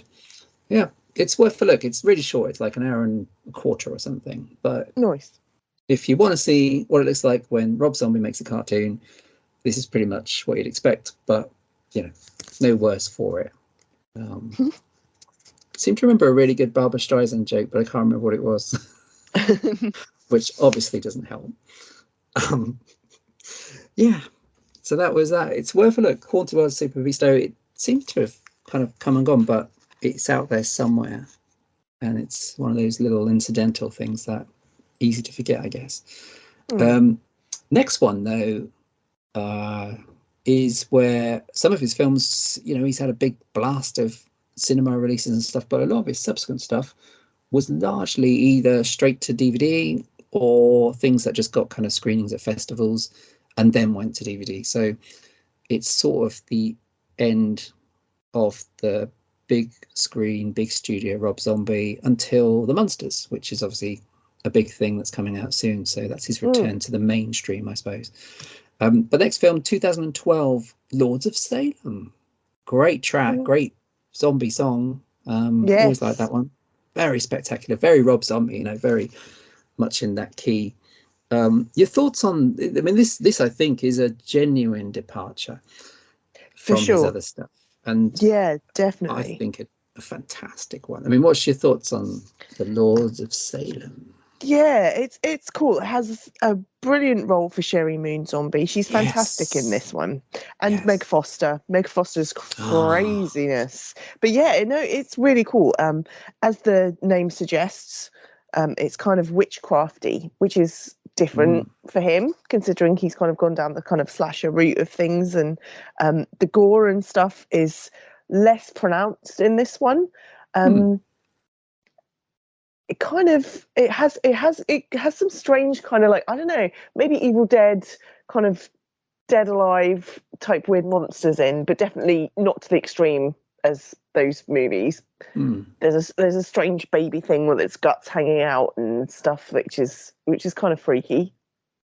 Yeah. And yeah, it's all kind of about like Satan worship and witchcraft, and also very music related as well, because Sherry Moon Zombie plays Heidi, who's a radio DJ, and she gets delivered this strange record one night, which she kind of listens to, goes into a kind of weird trance, and then goes, you know what, I'll take this in and I'll play it on the radio. And all of, like, the women of Salem and stuff kind of end up going into a kind of trance, and there's a weird kind of little witch coven in her apartment building that she doesn't realize at the time. That bit kind of reminds me a little bit of kind of Hocus Pocus, the Three Sisters. I don't know why, but it keeps kind of like popping into my head. But they're cool. They are very cool. And Oh, yeah. Dee Wallace is one of the witches, isn't she? That trio is fantastic. It's Judy Geeson from Yeah. a bunch of British horror films of the 70s. It's Patricia Quinn from Rocky Horror, Magenta, and Dee Wallace, And Dee Wallace. and they're great because they're like the Rosemary's Baby. They're like the neighbor, the nice neighbor in Rosemary's Baby, Yeah. who is constantly trying to give them the special milkshake. They're bringing her loads of cups of tea and nibbles.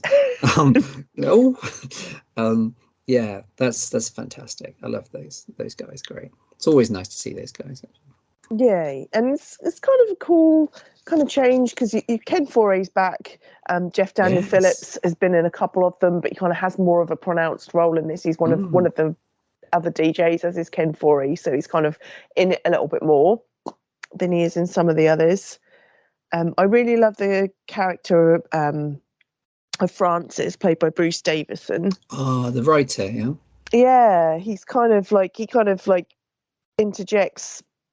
It's all kind of circumstantial, really, isn't it? Because he's written a book on witches, and then as soon as they finish talking about the book on the radio, she plays the record, and he's like, you know what? I need to find out more about this song and stuff. And he tries and does his own research, and he tries to help her, but unfortunately to very little avail. It's kind of creepy. It's a bit spooky. It's a bit creepy. It's a bit weird. It's a bit trippy. Sherry Moon Zombie has like the best wardrobe throughout this movie. I want her clothes. Yeah, she's really good in this. She's cool, man.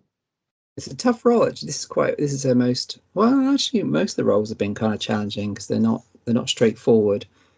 And this one, she kind of has to fall apart a bit, or she's kind of like Mia Farrow in Rosemary's Baby, really, going on this weird hallucinatory kind of path trip. Not knowing what the hell is going on. Yeah, it's It's great. I do like this a lot. This kind of came out, and I think some people liked it. It seemed to have a kind of mixed response, as his stuff does. It's got loads of bits and pieces of, again, it's the 70s stuff that's a big influence. Like the Naked Coven stuff is very much like Macbeth, the Polanski Macbeth, which was one of those great moments where we watched it at school. We're like, wow, geez, we're allowed to watch this because it's Shakespeare. It's got loads of that and this, and his head's come off. It's got like some wanking bishops in there, which are right from the Devils. It's so Ken Russell. That's slightly alarming. Yeah. Just like do a double take. You're like sitting there watching it going, this is going a bit trippy. Like, oh my God, are they actually doing that? I think that's the great thing. I mean, it is a real mashup of the stuff that he obviously liked. So that's Rosemary's Baby, a dash of The Exorcist with some of the lines of dialogue, especially like the cunting daughters of Salem. Very Ken Russell in the weirdest shit, the masturbation stuff especially. And it works together really well. The guest spots, I think, aren't particularly distracting. I think they're really good. Bruce Davison was always good he's the original Willard and things like that. So another throwback. Weird to see people like Mary Conchita Alonso, who was a big kind of sidekick in 80s action films. I think it's The Running Man that she's the sidekick to Arnie. I think it's that one. Okay. But she's cool. And and I love the fact that it's a different kind of pace. It's not the aggressive Rob Zombie of Halloween 2 or Devil's Rejects. Or any of the ones before. Very muted. Yeah, any of them.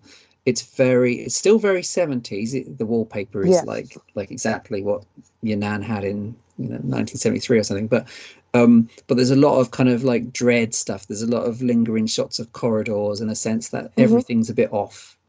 And everything about the apartment is a bit off, and I quite like that because it almost feels more old-fashioned, slow. I hate the term slow burn, but kind of drip feed dread stuff, which is really cool. It is. Yeah, the kind of random bits when she's walking around her apartment and there's just like a kind of naked witch like halfway up the wall that nobody notices.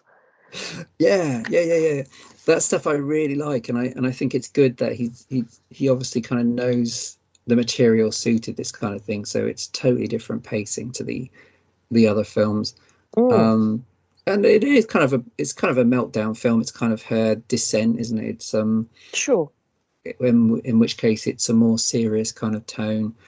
But it's probably his creepiest film. I think it's the one that most has that vibe that those 70s devil movies had, like, well, not just The Exorcist, but definitely Rosemary's Baby.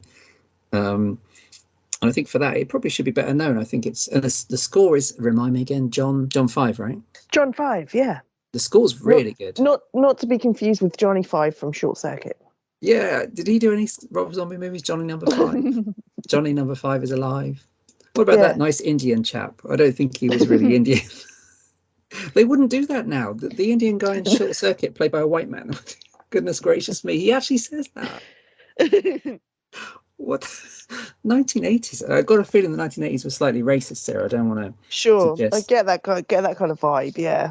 Although, I mean, it probably was. I don't know. I can't defend it, I suppose. But we all liked it. We weren't racist for loving that movie. Yeah. Do you like the second one? The second one I don't think is as good. The first Short Circuit's fantastic. No, it's always the first one. Always the first one. Second one is it misfires, doesn't it? From memory, I've not seen it for a while. I've not seen it for a long time. Choose that as a family watch. You know what I have watched recently? This has nothing to do with Rob Zombie, unless of course he was involved in it. But I have watched Turner and Hooch recently. Do you remember Turner and Hooch? Yeah, that was a good one. That's Tom Hanks, isn't it? Yeah. Well, yeah, Tom Hanks, fantastic. Big droopy dog. Slobbery. But you know what? Turner and Hooch is pretty dark. Is it? Yeah. It's not all cuddles. I don't think I've seen that since I was a kid. Yeah, well, there's probably one sad moment where you think like Hooch is going to die or something. He does die. He's dead at the end. His baby's he has there's baby ones. He's dead at the end. He gets shot. God damn it! I think I blocked that out of my mind. Yeah, some of this stuff's really. I mean, just like, this is obviously a tangent, but just like in Big, it's only when you rewatch it now and you think, oh wait, she's shagging him, but he's really 13 or wherever he is. He's 12. He just happens to be in a man's body. With Turner and Hooch, It's got a whole thing with drug dealers. You know, they're the bad guys. Someone gets stabbed. I mean, not graphically because it's a PG, No. but Hooch gets shot at the end.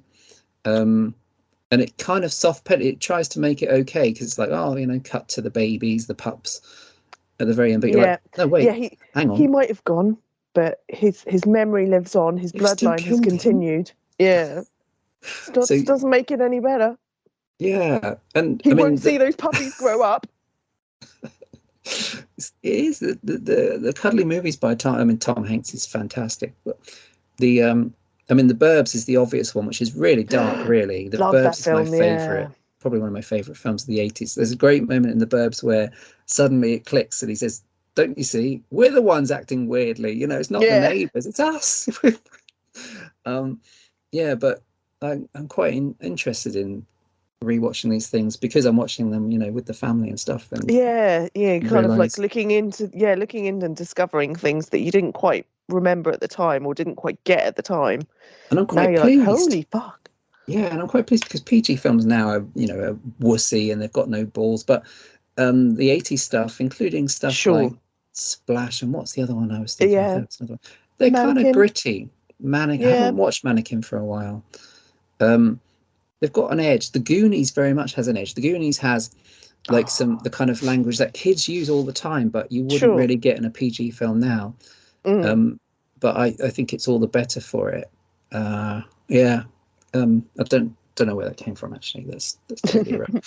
Yeah, Rob Zombie, who Back to has Rob not yet Zombie. made a film with Tom Hanks, but I think around No. the corner I he's feel going like to a do. remake of Turner and Hooch is gonna come out of this. Yeah, I think we're A not far Rob off Zombie that. Turner and Hooch. Rob Yeah. Zombie's Forrest fucking Gump. That's going to be around the corner. That's what it'll be called as well, just so you know, it's the Rob Zombie version.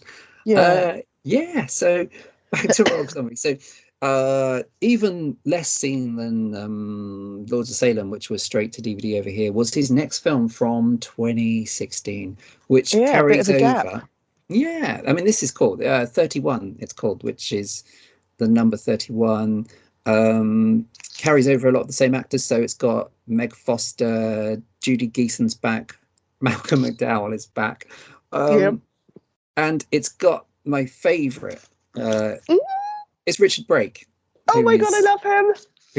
a great actor. And He's 31 made fucking me scary, realize how man. good he is. Doomhead. Yes. Um, Doomhead is scary, even though like he's not a particularly imposing person physically, is he? You're shitting your no, pants. he was there. Were you? He was there, wasn't he, at the screening in Fright Fest, Was right? he? I didn't Was make that up, did he? I?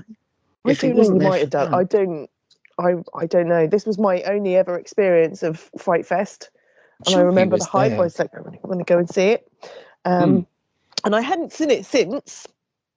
So that was 2016, wasn't it? It must have come out Yeah, at Fright Fest around that kind of time, or possibly the next year, 2017 or something, maybe. And I yeah. hadn't watched it since until we went, oh, we're going to do a Rob Zombie episode. So I was like, oh, I can rewatch some stuff. And I sat and rewatched 31 possibly a couple of weeks ago. And I forgot how great it was. It didn't get a very good response or reaction or anything. But yeah, I love 31. It's a great, great film. And yeah, the beginning narrative with Richard Brake as Doomhead is like proper scary to start off with. Yeah, it's straight to camera, isn't it? It's a Yep. proper And then it monologue. turns out he's like got a priest tied to a chair and all sorts of stuff. Yeah, no, Yeah, it's great. Yeah, it has a ring to it because a lot of his films are Halloween related or appear or things happen on Halloween, 31st of October, yeah. don't they? So this is Oh yeah, another Halloween-esque. It's one that happens yeah. Like on October corpses as well, isn't it? 31st. Yeah. Yeah, yeah. It's In the all 70s. Halloween related. Yeah, 1976 is what this was based on. But yeah, Yeah. it's great. It's really fun. Yeah, this is him again. Where this is a kind of in your face kind of. It's pretty fast paced, isn't it? Yeah, It sets out pretty it's kind quick, of like a van full of people break sure. down in the middle of nowhere, that kind of But thing. again, that kind of bit, I forgot how long that bit goes on for. I remember just kind of thinking, oh yeah, it's like Sherry Moon and a bunch of other carnies in a van get stopped by these other people and dragged into this place. But no, there is a whole scenario going on beforehand where they're just dicking about in the van, and they stop off at a gas station, That's and right. they kind of like bump into characters that they're potentially going to meet later on that you don't realise at the time that are them. Yeah, that's right. Yeah, they get stopped on the road and kind of kidnapped and taken to this warehouse and basically kind of tortured or forced to play a game by a bunch of people in like Victorian wigs and the powdered lesbian wigs. makeup. Yeah, Malcolm McDowell in a powdered wig. It's fantastic. Yeah, it's another kind of American haves and have-nots things. These are really rich people, aren't they? They're just rich sadists that play this game for shits and giggles and capture it's these kind guys. of like a 70s version of Saw. Yeah, because it's a series of without the challenging events. Just kind of like pitting them against different psychotic characters, really. I mean, the first they call them clowns. They're kind of dressed up as clowns, aren't they? And the first one is a Nazi midget. Yeah, and they're all called Sickhead or Psycho Head, but I think Sickhead is the Nazi zombie. Yeah, I think I've got them written down. Yeah, Sickhead is the Nazi zombie, and there's Psycho Head and Schizo Head, Doom Head, Sex Head, Doom Head, yes, Death Head, or something. I've forgotten Sex Head. You can never forget Sex Head. I'm struggling, but yeah. Yeah, and it reminded me, yes, it's somewhere between Saw and The Running Man. Do you remember The Running Man? Where he's faced. That's another one I haven't seen for a long time. Good fun. It's a game show, isn't it? Where he has to. There's one with a chainsaw, and I've forgotten what they're called. They've all got, again, designated names related to what they do to mess you up. So it's somewhere between Saw and The Running Man. That's the challenge. 12 hours of kill these people off. No, it's good fun. It's stripped down kind of thing, isn't it? There's not much to it except this is the situation, the game of 31. These guys are mental. They've got wigs on, and it's good. Richard Brake's so good. I think he has turned up in random stuff that I've seen since, but he needs a massive good showcase. Richard Brake. I'm still sure he was there that night, and I don't think he was at any other Fright Fest thing. I have to think about that. But yeah, it's good. It's brutal. It's got a lot of the trademarks, hasn't it? It's got a lot of Rob Zombie trademarks, like someone having a dump. There's a scene of someone having a dump, which is typical. There's kind of dirty jokes told by people. His fondness for dirty jokes told by kind of dirty, unpleasant people is in there. There's another film. There's a movie called Slashers, which is also a game show where the kind of opponents all have a particular personality in their name. That's another one. So I think this is kind of Slashers meets The Running Man, meets Saw. Yeah. And Rob Zombie. Done the Rob Zombie way. Yeah. In the 70s on Halloween. Lots and lots of stabbing and blood and screaming and painful deaths. Yeah. It's it does getting hit that cut note. by chainsaws and not fatally wounded, but pretty deformed. Yeah, it's that kind of brutality, isn't it, rather than the kind of knockabout fun killing. It's good. I always love seeing Malcolm McDowell. I'm so glad that he got involved in this kind of stuff. Yeah, that's cool. 31. Yeah, glad you liked it. Love that film. So there was just his most recent film to date until the upcoming Monsters was the conclusion of the Firefly trilogy of sorts, which is 3 from Hell, which randomly I saw is coming to Netflix. Cool. In the next week or something. Yeah, it was on the coming soon. A little bit late. Which is too late for us to rewatch. Yeah. I did watch it when it came out, and me too. Off the top of my head, remembering, because obviously, unfortunately, like I think Sid Haig had died in between them, hadn't he? Or had he just when they started filming? Because he is in it a little bit, but he's not looking well.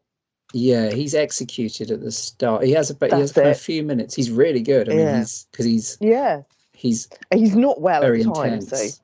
Yeah, yeah, he was clearly on his way out. There is some really good stuff about this. I haven't rewatched this, but I went back and looked at some of my notes and stuff, and I don't think it's the one I least kind of liked of probably, well, it's certainly the three. But there is some good sure. stuff in it for sure. Yeah, it is quite slow though. There is a lot of sitting around at kind of brothels and stuff, if I remember rightly, There's a having lot of parties. brothel action. Yeah, Yeah. there is a lot of brothel action, but there's also quite a lot of Richard Brake action as well. He's in it quite a bit. Oh, he's Virgil. No, he's not. Virgil Yeah, is Jeff. Richard Brake is Fox. Is the brother. Is Otis's Winslow, brother. Winslow Foxworth. Yeah, Foxy. Yes, that's it. Yeah, yeah. Richard. Oh, you see, Richard Brake is again. Hopefully, I don't know if he's in. I haven't checked out the full cast for the Munsters. I know Daniel Roebuck's in it, and Sherry Moon, obviously. But it'd be yeah. good to see. I'm I sure he'll haven't. squeeze them in. Yeah, maybe. Yeah, I hadn't noticed this yet. Yeah, Virgil's the one with the mental haircut. He's the warden, which is Jeff Daniel Yeah, Phillips. Jeff Daniel Phillips. Yeah, Um, I and it's love him quite too. good. Yeah, he's really good. I quite like there's some stuff where it plays on the whole thing that they're now celeb. Obviously, Captain Spaulding's dead, but early on, Mm, but Baby's now kind of a sex symbol, and Otis has his mm, own, like a lot of the serial killers in prison, has his own kind of female following. yeah. um, and they're back. They escape they're due to be executed as well, aren't they? As far as I Hmm. remember, and they take the family of Jeff's character hostage. Yeah. Um, so it's kind of a route to similar stuff from the earlier films, I suppose. They've survived being seemingly killed at the end of the Devil's Rejects. Yeah. Yeah. Um, and this is very much in the line of the Devil's Rejects rather than the House of a Thousand Corpses, in the sense of there's a kind of equivalent to that film's motel Sure. scene, Yeah. even down to including Slim Whitman on the soundtrack, where Baby's chasing a naked woman outside, Yeah. and it's extremely unpleasant. But yeah, there's some good things about it. Yeah, I think it's kind of a fitting tribute to the end of the trilogy. Yeah, but it does when it detours into kind of Mexico and stuff, and it becomes, he's obviously obsessed not just with horror but with westerns, because it is very kind of spaghetti western stuff in Devil's Rejects and this as well, even down to some of the lines. I think it's actually maybe best when it slows down and has people having a chat, or you know showing that they're human beings. But yeah, it's probably my least. And it's Mm. also what it also has CGI blood, which I thought was a massive distraction. Not all the way through, Yeah. but nobody ever has done anything good with CGI blood, and it was disappointing to No. see it in this because it just looks like shite. Yeah. You're kind of like, Rob, what are you doing? Yeah, So I'm guessing maybe there's a reason for it, like time pressures or something, and it was easier to do it maybe. later on.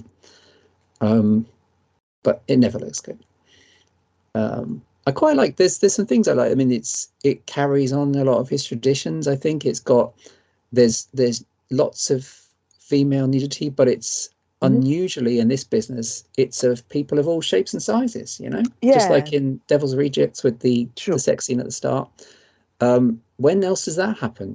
Everybody Mm. else in American movies tends to look the same, but here, this Yeah. is people that look like real people, and they're naked. Yeah. Yeah. Um, True. Yeah. there's a fantastic brothel massacre, which has got kind of clips from, it's again Rob Zombie's mass media stuff. It's got bits and pieces of Lon Chaney and In-A-Gadda-Da-Vida and things like that.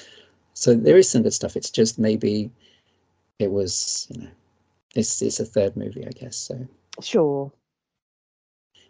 but there's things to like. Yeah. It's not awful. And yeah, and Richard Brake, well, yeah, Richard Brake is obviously a star. He's great. Absolutely nuts, but great at the same time. Yeah, man. I think that's Rob Zombie's career covered, apart from all I the think music. so. I The think music is that is the gist of it. wonderful. Yeah. And actually, I mean, we've just for your delectation, we've got a kind of countdown of our favourites in order of Oh yeah. best to worst or least to best or whatever. But yeah, I think it's a pretty good run. I think there's nothing there I hated, and most of them I actually either enjoyed very much the first time round or watched again and enjoyed again. So yeah, that's cool. So Sarah, what is your official kind of well, I know you've not seen El Super Beasto, so your official kind of top 7 Rob Zombie movies. What be would the you say is 7. the big Cool. 7, the big bad I 7? will go from like worst to best. So my number 7 would be Devil's Rejects, only because of the uncomfortableness of it. Okay. Yes. It's just not one that I would go and rewatch again for a while. But not saying it's a bad film, because there are bits to like in it. Number 6 for me is 3 from Hell. Yep, cool. Number 5, Lords of Salem.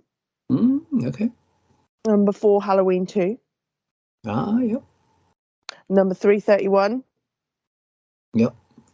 Number 2, House of a Thousand Corpses. And my number 1 is Halloween. Wow, okay, interesting, yeah. What's yours? Oh yeah. Well, 8. So I've got 8. I guess. Yeah. So I put 3 from Hell at number 8. It's my least favorite. It's the one that I don't sort of think, must rewatch that. Super Beasto at 7. Yeah, those two are probably interchangeable. So if I was to rewatch either of them, it could be Super Beasto. Maybe it becomes number 8, but it's fun. It is what it is. Lots of dick jokes. Which shouldn't be sniffed at. Number 6, 31. Which I do like, but I just again, it's not one of those that I think kind of sticks out for me. Number 5, I put the 2007 Halloween, which I like a lot, but I still think the others are better. What was that, number 5? I am totally in control of this complicated top 8. Number 4, I put the House of a Thousand Corpses, which I think is a rollicking good thing.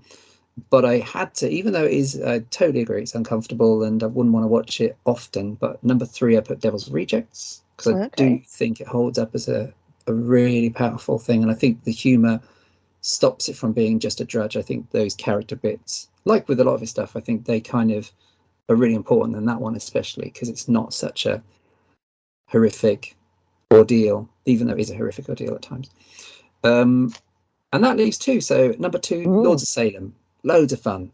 Love Ken Russell, and this is kind of as bonkers close to that as we'll probably get, with the wanking bishops and the hilarious comedy witch neighbours with cups of tea. I think it's fun, but I also think it really works as a creepy movie, I think.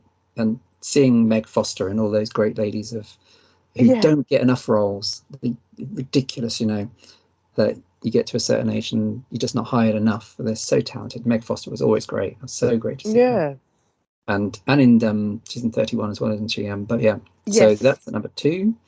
And my number 1, because I watched it at the cinema and I was blown away, is Halloween 2, which may sound like I've gone totally mental, but I just think it's so good. And I think Brad Dourif, all that stuff, how brutal it is, the portrait of someone that's been through an ordeal, for once seeming kind of realistic. Yeah, I thought Halloween 2 had such balls for a film that late in a franchise.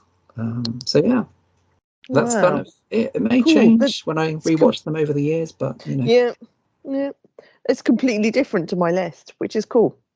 Yeah, and there's nothing I hate. None of those are awful. Like we often kind of see, if we did a Wes Craven countdown, there's a few films he did that I thought were terrible, but they're all kind of things I wouldn't mind watching again.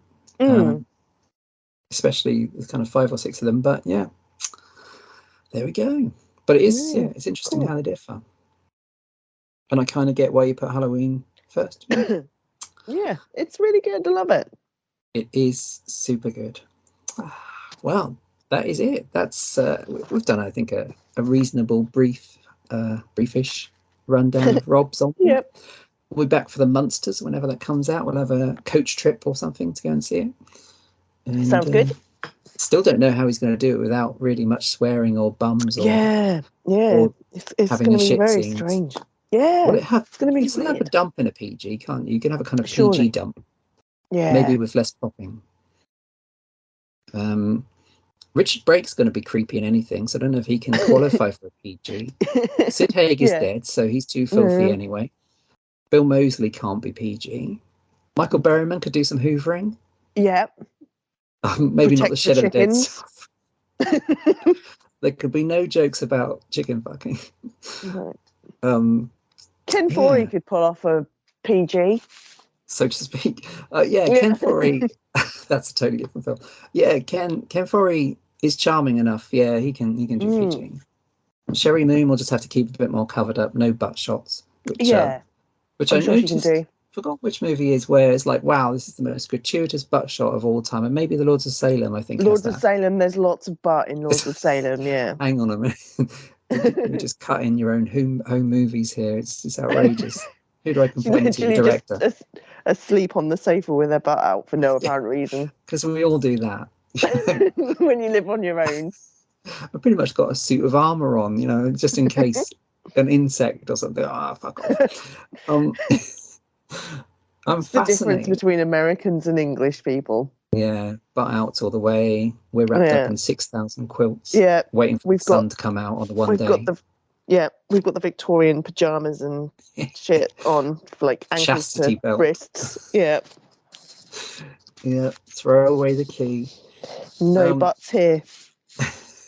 It's going to be interesting, I think. I look forward to that one. I know everyone on the internet, except for Jeff and us, have prejudged it already, but I think, why not? Why not give a go to something you love? He obviously loves the Munsters. The Munsters are great. One of the big things, yeah. Yeah, it would be weird seeing a non-PG version of the Munsters. Yes, that would be strange. That would be a bit disturbing, maybe. Yeah, Herman Munster going on about dicks and stuff would just be weird. Yeah, Lily childhood with a butt out. Ruined. For no apparent reason. What's his name? Eddie Munster being abused. Someone being stabbed to death over 5 minutes. Yeah. Crawling away slowly. Yeah. Maybe there'll be a director's cut. Maybe. Here's we should wait and see. Fantastic. Well, thanks, Rob, and all that. Yeah. We shall wait and see. We'll watch it when it comes out. That is it, though. That's all we have time for on the old Rob Zombie special. Next month, not next week. We're not doing weekly podcasts. That's my gardening thing that I do. Next month is something totally different, We're going back to the 80s, just for a change. Actually, we haven't been to the 80s for a while. And we're doing Poltergeist. Tobe Hooper's Poltergeist, a Steven Spielberg production. Tobe Hooper, cracking fun, spooky ghosts, clowns, trees, Indian tearing off your face. Grounds. Yeah. Yep. Swimming pools. That's it. You moved the tombstones, but you didn't move the bodies. You moved the tombstones. Childhood traumatizing movies. That steak that moves by itself and has maggots coming out of it. Holy shit. The bodies in the pool. Oh. So we're going to be talking a Poltergeist. Not Poultrygeist, the Troma film with the chickens. That would tie in with the chicken thing. This is Poltergeist. Noisy spirit, they say. Noisy spirit. Throwing plates around and maybe a potato masher. Yes. So join us for episode 30. Crikey. At the fag end of May, as they say. Cigarette, that is not a slur. That's it really, Sarah. So, it is cool. Thanks for joining. And we'll see you next time. It's good night from me. And same for me. See you next time. Bye-bye.